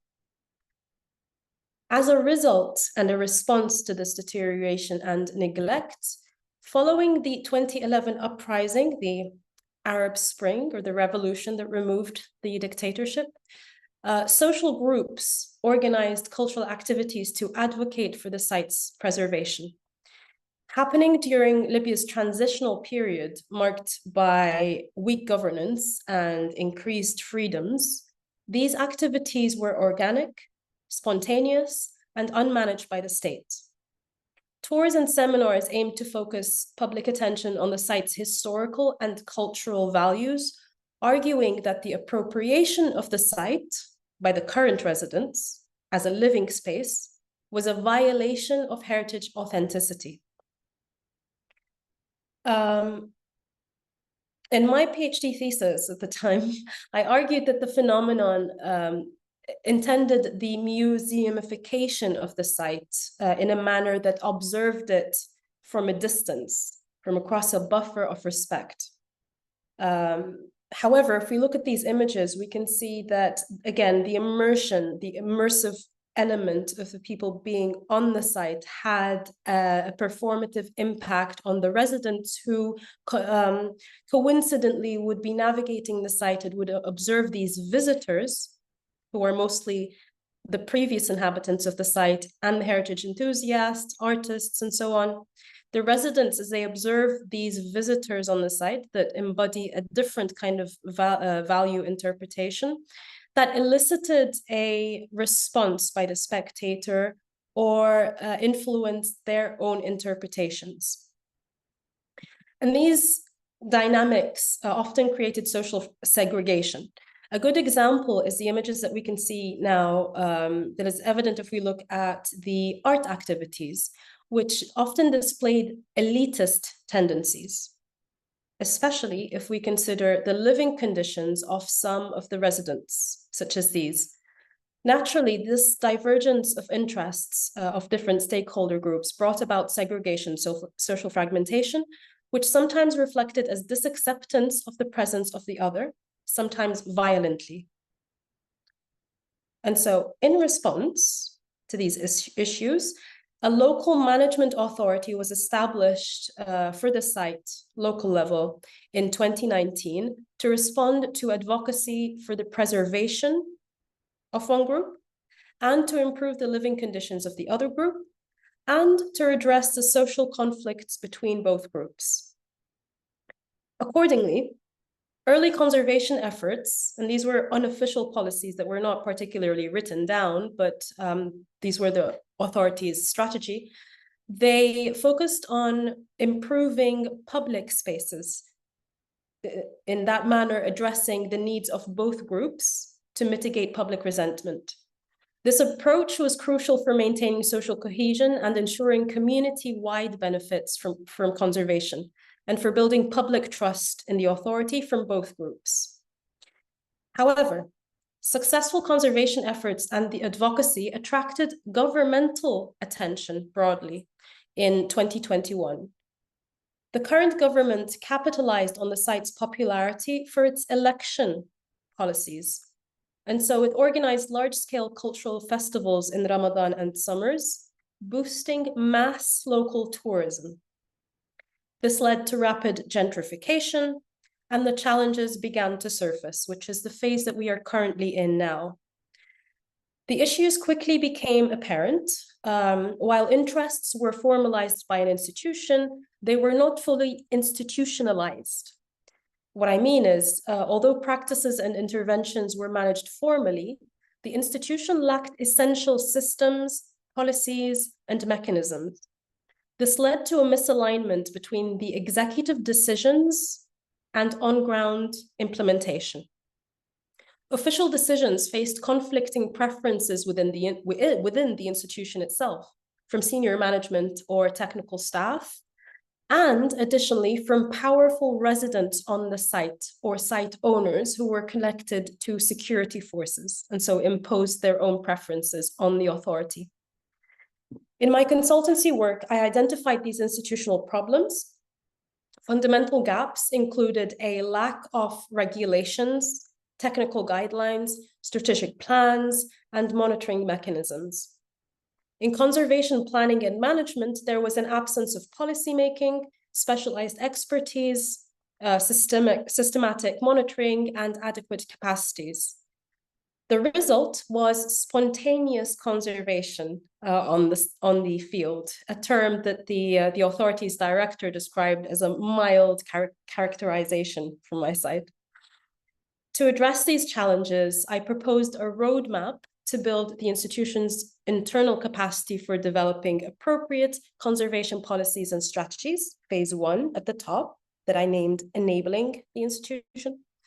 This framework would then support participative policies, including local stakeholders and international cooperation. Hi, Reem. Sorry to interrupt you. You have 3 minutes remaining, yeah. I have the time, don't worry. Okay.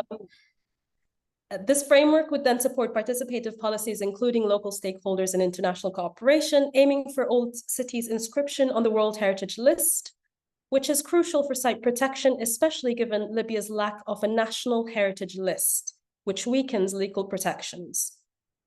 Although I'm a member of the Heritage Committee at the Ministry of Culture, responsible for overseeing the files for inscription, I am nonetheless always very cautious of the process of inscription on the UNESCO World Heritage List because it alienates it from locals, almost transfers the ownership.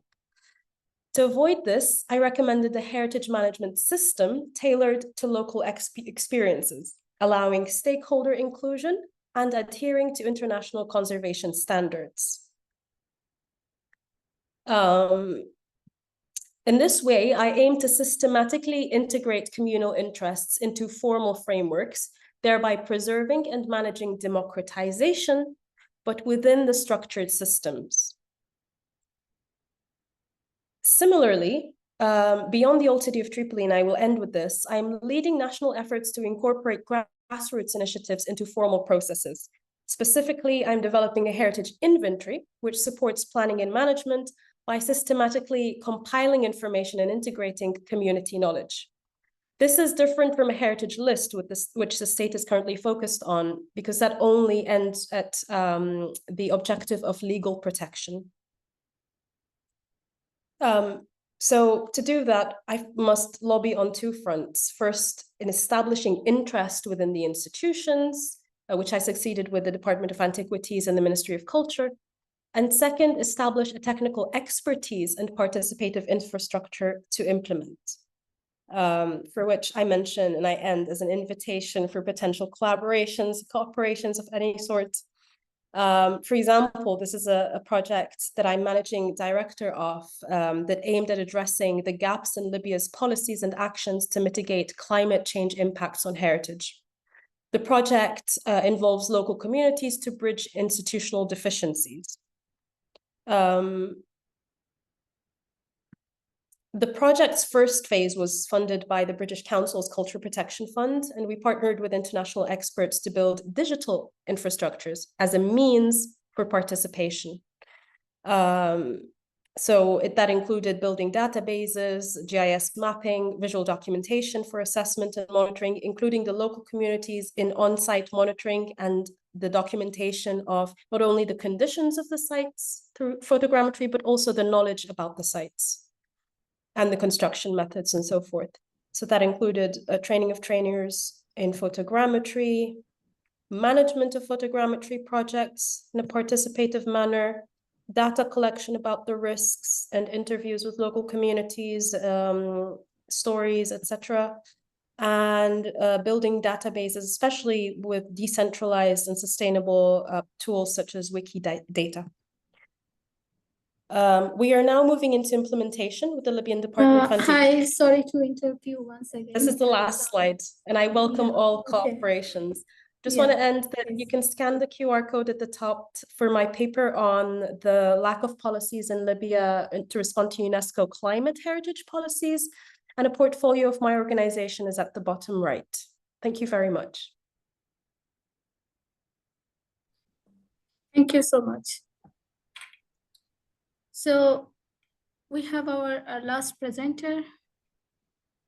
We are very close to end of our session 2, and our last presenter is Afsana Noor Fabi. Are you there? Yes, ma'am, I'm here.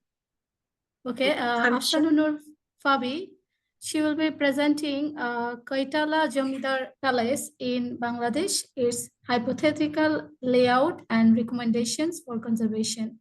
I would like to introduce Afsana Noor Fabi. She is currently an MPhil researcher at the University of Dhaka. She completed a master's degree in Islamic art and archaeology at the Department of Islamic History and Culture, University of Dhaka. Her work focuses on the historical monuments of the medieval and British colonial eras in Bangladesh. So now I would like to invite Afsana Noor Fabi to present her research, and the floor is yours, please. Hello everyone, good evening. Welcome to my presentation. Today I'll discuss about the Kaitala Jamidar Palace in Bangladesh, its hypothetical layout and recommendations for conservation. I'll discuss this topic into several sections such as introduction, methodology, then location details, property details, structure layout, structural details, then present states of conservation, and also some recommendations for conservation. Before starting my presentation, I have a simple question that, do you know a number of archaeological relics from British colonial era in Bangladesh have yet not been preserved? Well, this discussion will focus on such a damaged and almost ruined unprotected Jamindar Palace located in a remote area in Bangladesh. So let's start the discussion. Firstly, the question is, what is Jamindari? Well, the term Jamindari deriving from Persian origin refers to a landowner who leases lands to the tanners. But this institution of Jamindari in Indian subcontinent was a legal organization for concerning tax collection and revenue management. The Jamindari system was introduced in India during the medieval period, particularly during the Mughal era. The Permanent Settlement Act of 1793, which was enacted in India during the British colonial era, added a new dimension to the Jamindari system, and the Jamindars now appeared as the autonomous or semi-autonomous feudal discourse. And here we see this new upper class incorporated European ideologies into their culture, literature, and most notably in their architecture. Hundreds of Jamindar palaces built throughout the country during the 190 years of British colonial era.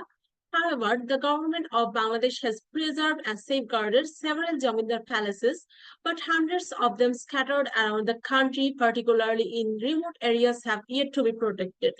Here we see a famous Jamindar palace in Bangladesh named Mohera Jamindar Bari, and this is a group of Jamindars.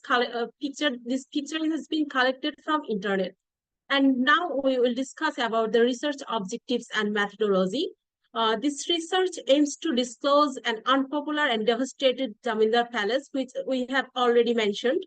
And this research also aims to find out a structural layout of this palace and suggest a number of recommendations for preservation. And the data collected from the field survey and interviews of with the local residents is served as the source of this research, and also some other secondary sources such as books and journals have helped me to find out the structural features of this palace. And now we will discuss about the location of Kaitala Jamindar Palace. This palace is located in Bangladesh, Brahmanbaria, an eastern district of Bangladesh. Here is the map of Bangladesh, and this is the location of Brahmanbaria. And in details, the location is Ward No. 7, Village Kaitala, Upazila Nabinagar, and District Brahmanbaria. The area is remote and not directly connected to Dhaka, which is the capital of Bangladesh. Now we will discuss about the property details of this palace. The legal proprietor of the entire palace and its surrounding was Jamindar Bishwanath Sen, who got the Jamindari from British colonial authority in 19th century. After the death of Jamindar Bishwanath Sen, the authority over this property was bestowed upon his three sons, Tilak Chandra Rai, Ishan Chandra Rai, and Abhay Chandra Rai, respectively. Then the Jamindari remained until the end of the colonial rule in India, and the Jamindar Prafullo Chandra Rai was the last Jamindar of this dynasty. As we know that after the partition of India, the government of Pakistan had demolished the Jamindari system in 1950 in East Pakistan, and after the demolished of this Jamindari system, this property privately kept intact until the death of the last descendant of this dynasty named Atindra Mohan Rai in 2002. After the death of Atindra Mohan Rai, the property started to be spoiled and 2/3 of it has already been grabbed. And now we find out a conjectural layout of this palace. Though deciphering the original layout of this palace is quite impossible, as 2/3 of this property has already been grabbed, and the complete measurement of this palace and its surroundings couldn't be conducted due to the illegal allocations. However, a conjectural layout has been formed by categorizing remaining architectural features of this palace. Here is the conjectural layout of this palace. This is only the portion which is visible today, and the palace surrounding was too vast, and this is a small portion of this palace surroundings.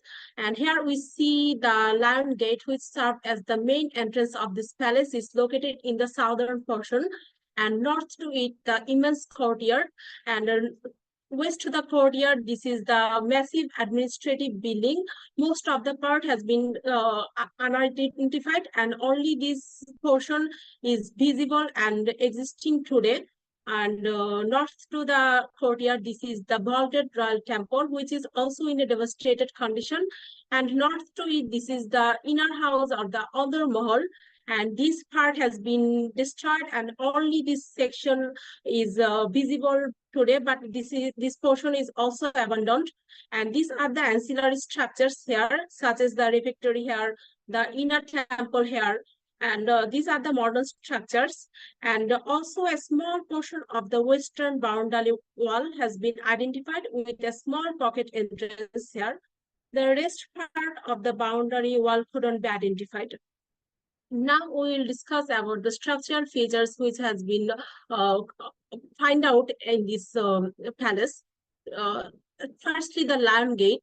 we have seen that the Lion Gate is situated in the west part of this palace. It was specifically a multi-story monumental entrance with a sculpture of lion at the topmost position. And the Lion Gate was a common feature in colonial Jamindari architecture. For example, the Lion Gates of Mahara Jamindar Bari, Baliati Jamindar Bari, etc. The Lion Gate of Kaitala Jamindar Bari remained sited till 2017 or 18, but the plunderers had entirely demolished the gate and replaced it with a modern one. This is a rare photograph of the monumental Lion Gate of Kaitala Jamindar Palace, and this Lion Gate is not visible today. Now we will discuss about the courtyard, which is located north to the Lion Gate. It was an immense courtyard, but today the courtyard appears soulless, and piles of bricks scrapped from the surrounding buildings are scattering around the courtyard. But according to the locals, once there was a paved walkway leading from the royal entrance to the administrative building. Now this paved way is not visible. And here we will discover the administrative building. It is situated west to the courtyard. It is an immense two-story monumental edifice with a high plinth, and most of the part today is too ruined to be identified. We see the roofs have been grabbed, only the timber purlins and steel rafters are visible today, which indicates its flat roofing system. And here are only 2 rooms are existing today and used for used by a family for housing purposes.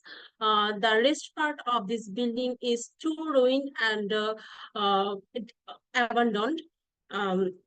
Now we'll discuss about the central temple of this palace. We all know that temples are a typical component of Hindu Jamindari architecture in Bengal. An oblong destroyed edifice north to the courtyard is identified as the royal temple. It was basically a vaulted building with various decorative elements such as stucco roses in the ceilings and stucco panels in the cornices. Also, some decorative niches had been found in this temple. But the temple is in completely devastated condition today. According to the local people, the robbers took away the deities and precious materials employed in this temple. And these are the conditions of this temple. We see that the sidewall has been distracted, and here is the burial vault, which is in a very ruined condition today. And this is the stucco rosette in the ceiling of this temple. Now we will discuss about the royal residence, which is located north to the royal temple. And this is a 3-story monumental building, generally known as the Andhra Mahal. The ground floor has several rooms with a vaulted balcony in the western part of this building. The first floor is considered as the royal house of Queen Shukhamoni, but this floor has abandoned because of extreme darkness, and the second floor has entirely plundered and doesn't exist today. And a slender staircase leading to the upper floor, which has also been abandoned due to extreme darkness. Here we see some decorative elements used in the royal residence. For example, we see the Ionic capital, which is inspired by the Greek architecture. And here is the balcony of this royal residence. And here we see the inner door is decorated with multi-cast arches and the roses in the spandrels. And here is a chamfered corner used for decorative purpose. And now we will discuss about the refectory or the prison house. It is a simple vaulted building with 3 cells, and it is considered as the refectory or the dining lounge, but no trace of chimney has been discovered. So it remains unclear that it was a refectory or not. And another source tells that this house was a prison. 4 tenants who were unable to pay tax on time were arrested and tortured in these cells. Opening to the next slide, we see a small arcade here. This is considered to be the inner temple of this palace, located in the western section of this palace. and it was used for daily offerings. And here are some ancillary structures in the palace surroundings. These structures couldn't be identified because of essential architectural evidences. Now it's time to discuss about the present states of preservation. I have already mentioned that this palace has still not been preserved. And 2/3 of this palace has been sold, and no document about the present owners has been identified. I visited the local revenue office, but I couldn't identify any documents about the present owners. And a modern steel gate has replaced the monumental lion gate, which we will see later. And we have seen that the central temple is almost in a ruined condition. Extracted bricks have been piled in the courtyard, which looks like mounds of bricks. And these devastating operations are opening happily. No actions have yet been imposed against the mischievous people, and rather acquiescence of the local government fosters these illicit activities. And we have also already seen that some rooms have been allotted illegally to some residents by the local influentials, and approximately 60% of the remaining elements have been damaged. Here we see the devastated condition of the palace. This is the bricks pulled out from the palace, and here are the roofs have been destroyed. And this is the modern gate instead of the lion gate. And now it's time to suggest some recommendations for conservation. As we know that the property is currently in private custody, so the first step should be to nationalize it. Then the government of Bangladesh should find out the legal owners of the taken property and persuade them to abandon their homes with adequate compensations. Of course, illegal residents should be expelled. Then a committee of experienced architects and archaeologists should be constituted to oversee the restoration and preservation of this palace. Moreover, a volunteer group can be formed to increase the awareness among the local people, as we know that the rural people are not aware of the necessity of preserving their architectural heritages. Furthermore, hosting special events can encourage people to repulse the grabbers. Now it's time to conclude my discussion. In the conclusion, I would like to repeat what I have the main points what I have discussed. As you see that the Khaitala Jamindar Palace is a unique example of British colonial architecture in Brahmanbaria district. Approximately 60% of its architectural elements has been destroyed. So if the devastation continues, the palace will be entirely demolished in a very near future.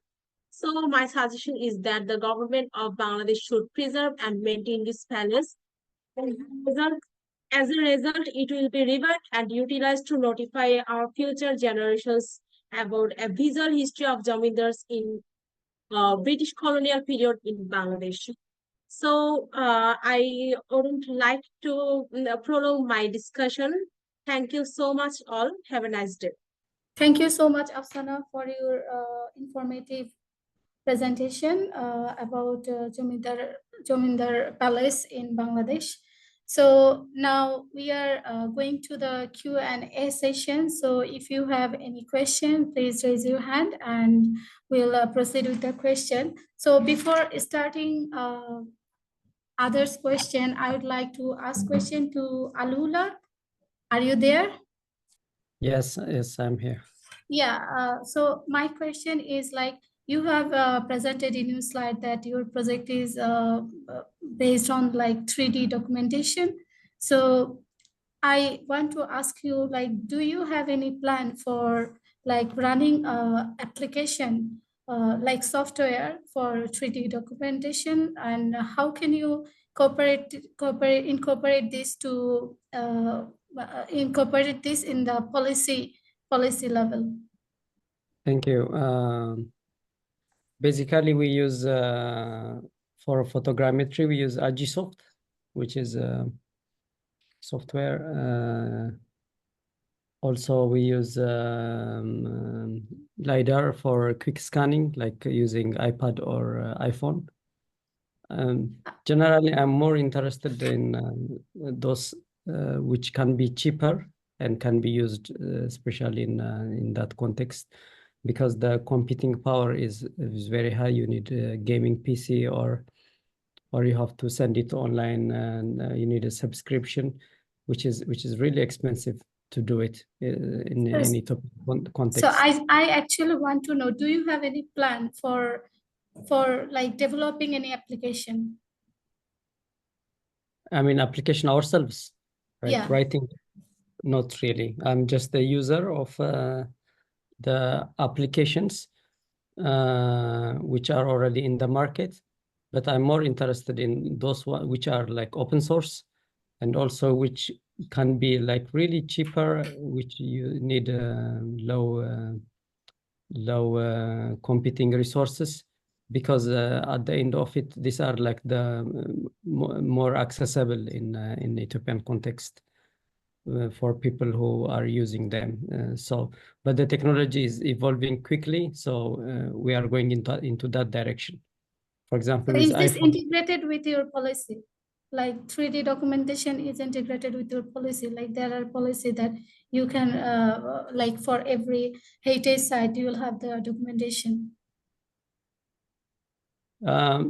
you mean from the countryside? Yeah, from the countryside. Not really. They have actually, I would say it would be even more similar with what Reem was presenting. It's one of the challenges is there is no like proper even inscription or registration system. So especially for vernacular architecture, there is not at all. Everybody knows these are heritage, these are valuable. Everybody talks about them, but for me, there is a vicious circle in this, which we try to tackle. The vicious circle is there is no research and documentation. And then because of this, you don't have any resources for advocacy when they are and they have a threat from environment or from human factors.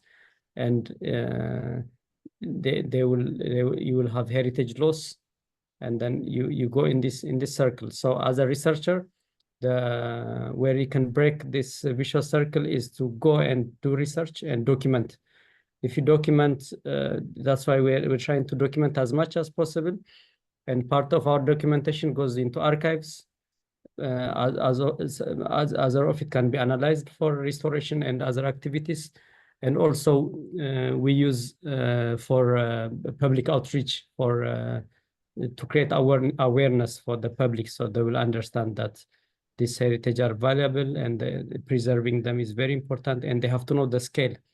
Because everybody thinks if I destroy my own house, it's okay, because there is still some house in other places, and people have to know the scale that this is happening in mass scale, and you will lose this. We in that process also with awareness, trying to influence the policymakers to make this decision to inscribe vernacular architecture as important heritage sites, but it's a very long shot, because even for big monuments, there's a long way to go, and that's why this is I was saying this is a very fast-moving target. So as a researcher with a very limited funds, you have to target which part to do and how you could be effective. Thank you for your answer. And yeah, you can proceed. Yeah. Hi, thank you, Shah, for your presentation. I have a question. If the people are still using the mosque at the moment, or it is fully protected, and what is your next step after your documentations? Yeah, thanks. In our country, almost every mosque is used by the local people, even if they are protected by the government. We have many examples like this mosque and Shad Gambuz mosque, Choto Shona Masjid, etc. So even though it is fully protected, but people still use those mosques because it is very important for the society of that place and for the culture of that place. And after collecting all the data, it will help me to understand the socio-political, cultural, and other influences that can give valuable information about the history of that mosque. And by collecting and recording those informations, we can hypothesize the reasons behind the ground floor that I'm talking about. And with that, it can help to understand the context of the mosque, and maybe we can discover many other informations about the mosque and the style of that mosque. So that's the thing I'm doing here. Thank you. So Fatma, can you please unmute? I think you have a question. Yeah, I have a question to Reem. Reem Farjani. Hi everyone, I'm Fatma Sila from... Fatma, can you raise your voice a little bit? We can barely hear you. I think your mic is a bit... how about now? Excellent. Yeah. I'm Fatma Sila from the Architecture and Urbanism Research Group. My question to Reem, thank you Reem for your presentation. You mentioned the problem of not including the Tripoli site on the World Heritage list as a result of intervention of, that occurred in the buildings and that changed their intensity. Now, and there is like improvement comes from local institution, and I think it's the Tripoli City Development Authority. My question is there any specific management strategy that the institution following to improve the site? And the other question is about the local community, people living in the site. As I know, there is a lot of like violation to the maintenance, how they maintain the building, how they cooperate now with the institution. Is there any improvement, and what is the situation now? Thank you. Thank you very much, Fatma. The issue of the lack of inscription of Tripoli site on the UNESCO World Heritage List, if we compare it to a very, very similar city of Tunisia, for example, the Tunis Medina, which is inscribed, it's a very interesting case, Tripoli, but it is heavily politicized, which I don't think I have enough time to really delve into the details of it. But like I briefly mentioned earlier, it's a process of negligence during the Gaddafi regime, but not only, actually. It started even before that, since the Jews were evacuated, and then there's a law of confiscation that the regime introduced that changed the demography, the residents, so the people that associated value to the site left, and new people came, and then we began the cycle of appropriation, a very weak management and policing, and so a lot of concrete, a lot of change, a lot of loss, not only within the Medina, but also surrounding it. And so that diminished the criteria. I mean, that impacted the criteria that would enable its listing in the World Heritage List. However, this is only one factor. There's also a factor of weak competencies in preparing files that are competent enough to be nominated, tentative list and then nomination, etc. Plus that Libya is in a very weak position with the UNESCO because it has its five enlisted sites are already on the endangered list, and that's not yet fixed. However, Libya now has the highest number of tangible sites on the ISESCO, Islamic World Heritage List, which is very interesting for me to even compare the policies between the organizations, the ISESCO and the UNESCO. So it's a whole big story, but it's all tied to the next part of your question about the violations. Its unprotected status is because of appropriations, but then it also causes more appropriations.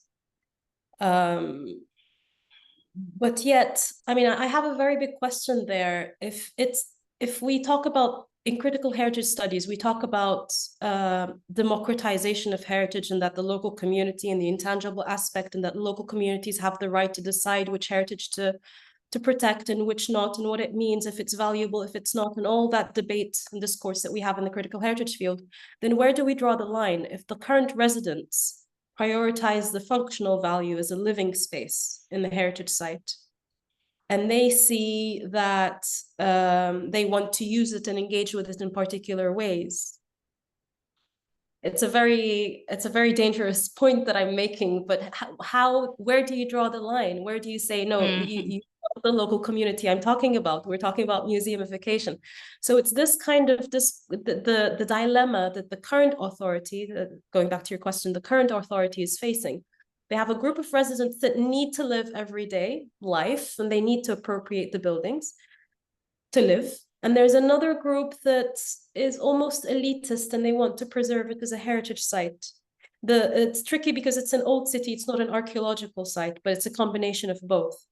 So while there is improvement in managing and having conversations with the owners and the people living in the buildings, and that, well, this you can do, but this you cannot do. And even if there are interventions and appropriations and transformations, they try as much as they can for them to be reversible, at least.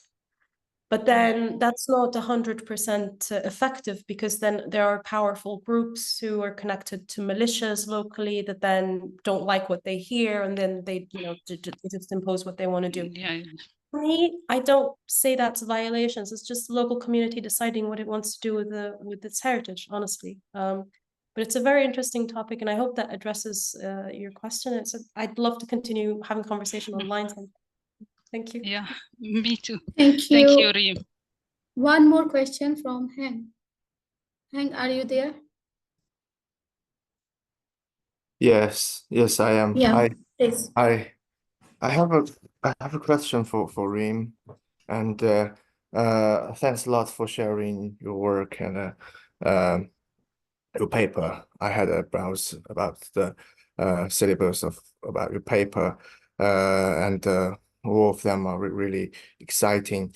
And what you answered, actually partially answered my the first section of my question, which is about the policy improvement or refinement in a long time, as I suppose from data collection, from digital data registration for heritage to listing them in UNESCO list, or to further use or preservation, that will be a really long period.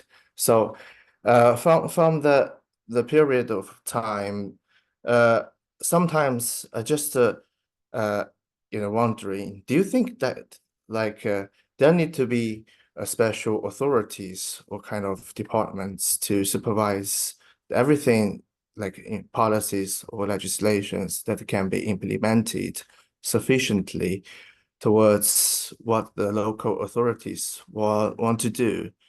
And or do you think this kind of things should be monitored or supervised simultaneously by different departments in a city, or is there any existing examples? Thank you. Thank you very much. That's an interesting perspective to take on. I mean, if I would translate it in my own language, I hope I got it correctly. We're talking about, this is very different vocabulary, but we're talking about national level and local level approaches. Yeah. Let me elaborate a little bit and then tell me if I got it correctly.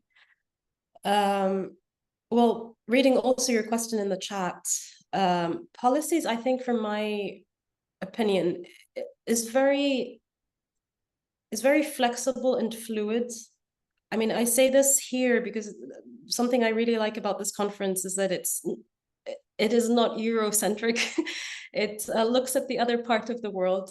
And in the heritage field, I think most of us notice, and we argue in our research, that there's a difference between the sophistication of institutions in places like Europe and the Western world, mostly, not all, and other parts of the world, especially where it is affected by conflict, such as in Libya. In places like Libya, policies are often lacking. There are often no written official policies, but there are policies that you can interpret in the actions and interests of the institutions, or just conversations with the decision makers, which is mostly in my case. I have conversations with these people and I kind of can trace what the policies really are. Sometimes they're unofficial policies. And often we would find that these policies are very dynamic. They respond to the context, because post-conflict contexts are also very dynamic. One day there is violence, the second day we have economic decline, etc., elections. It's very unstable. And so the policies of institutions very often respond to that, especially if economy and finances is kind of influenced and affected.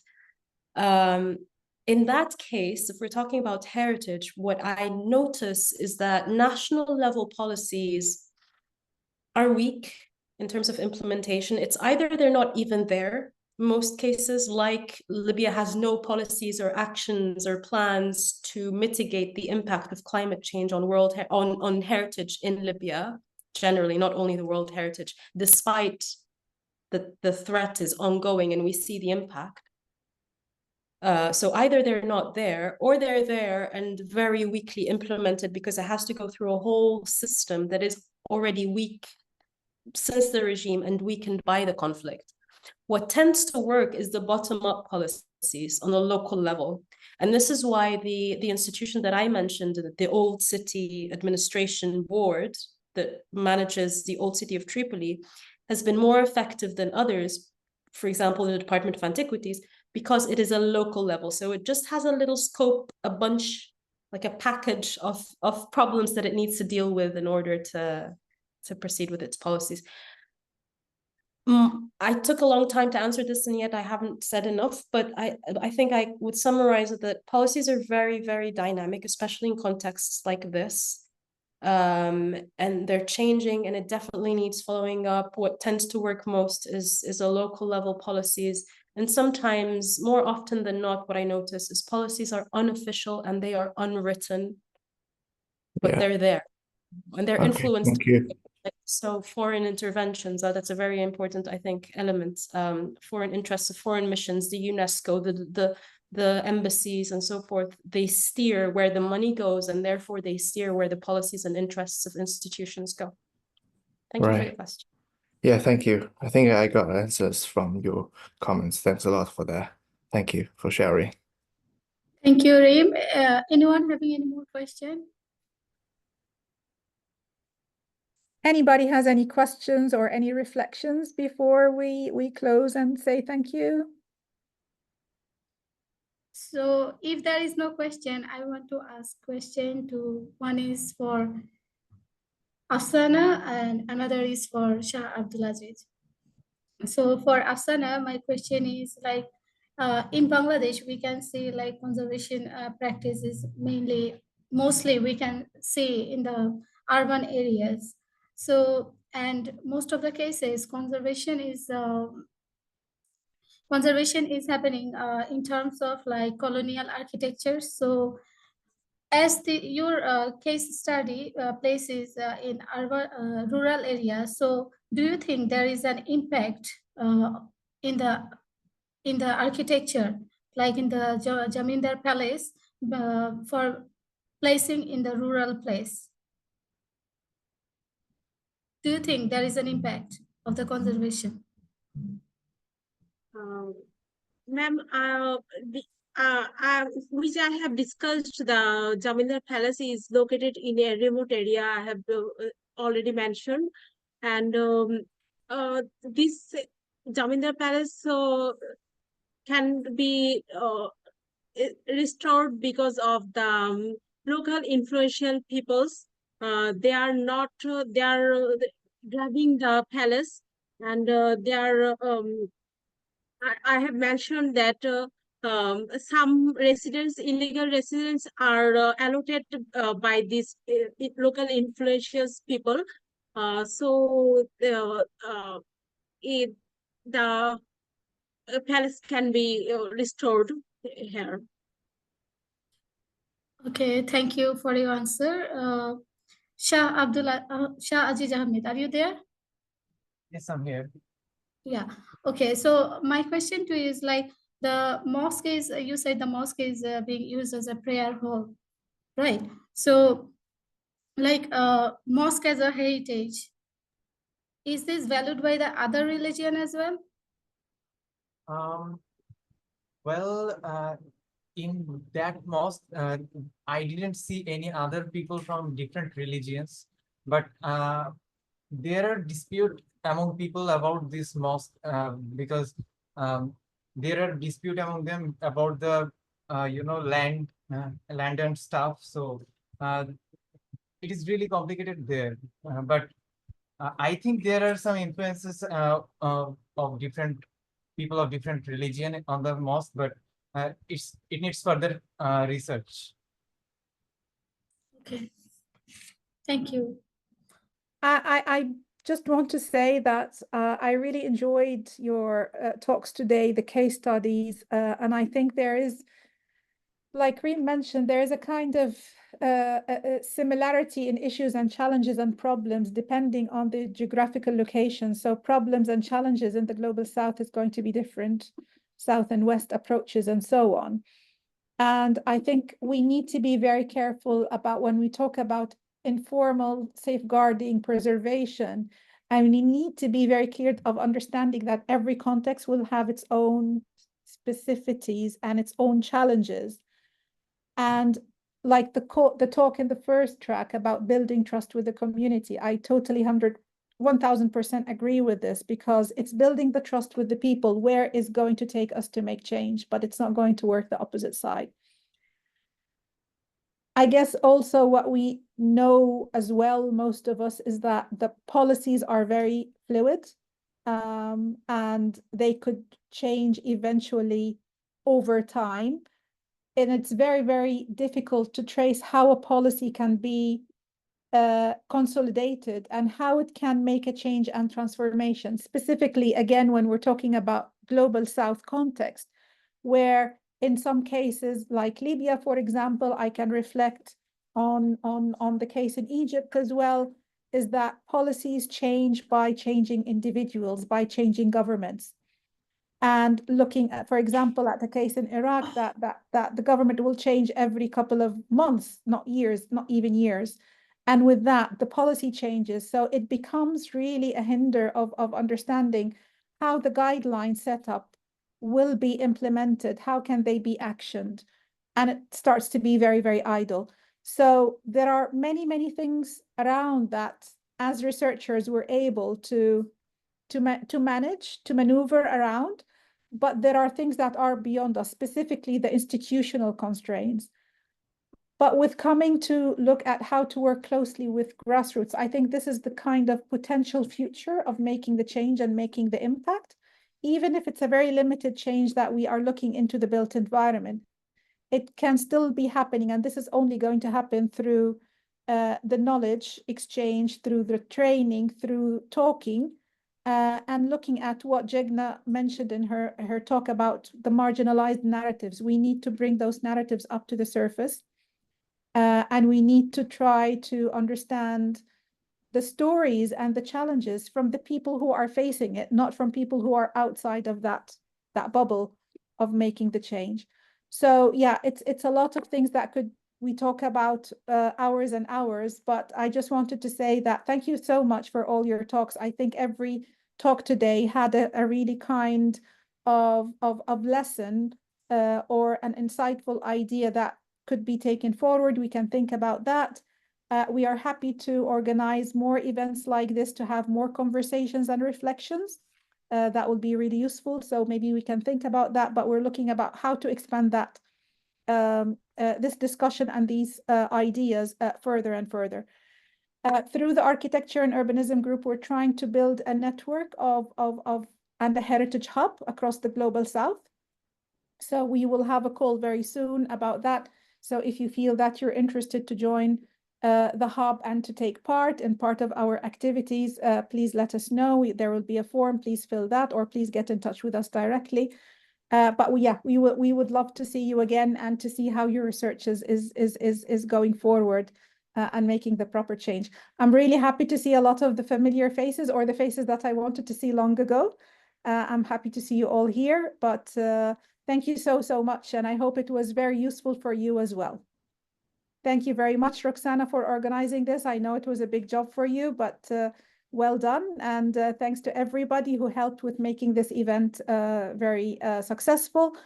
I just put a post on LinkedIn. I tried to tag as much as possible of you. Some of you, I can't find you on LinkedIn, so apologies for this.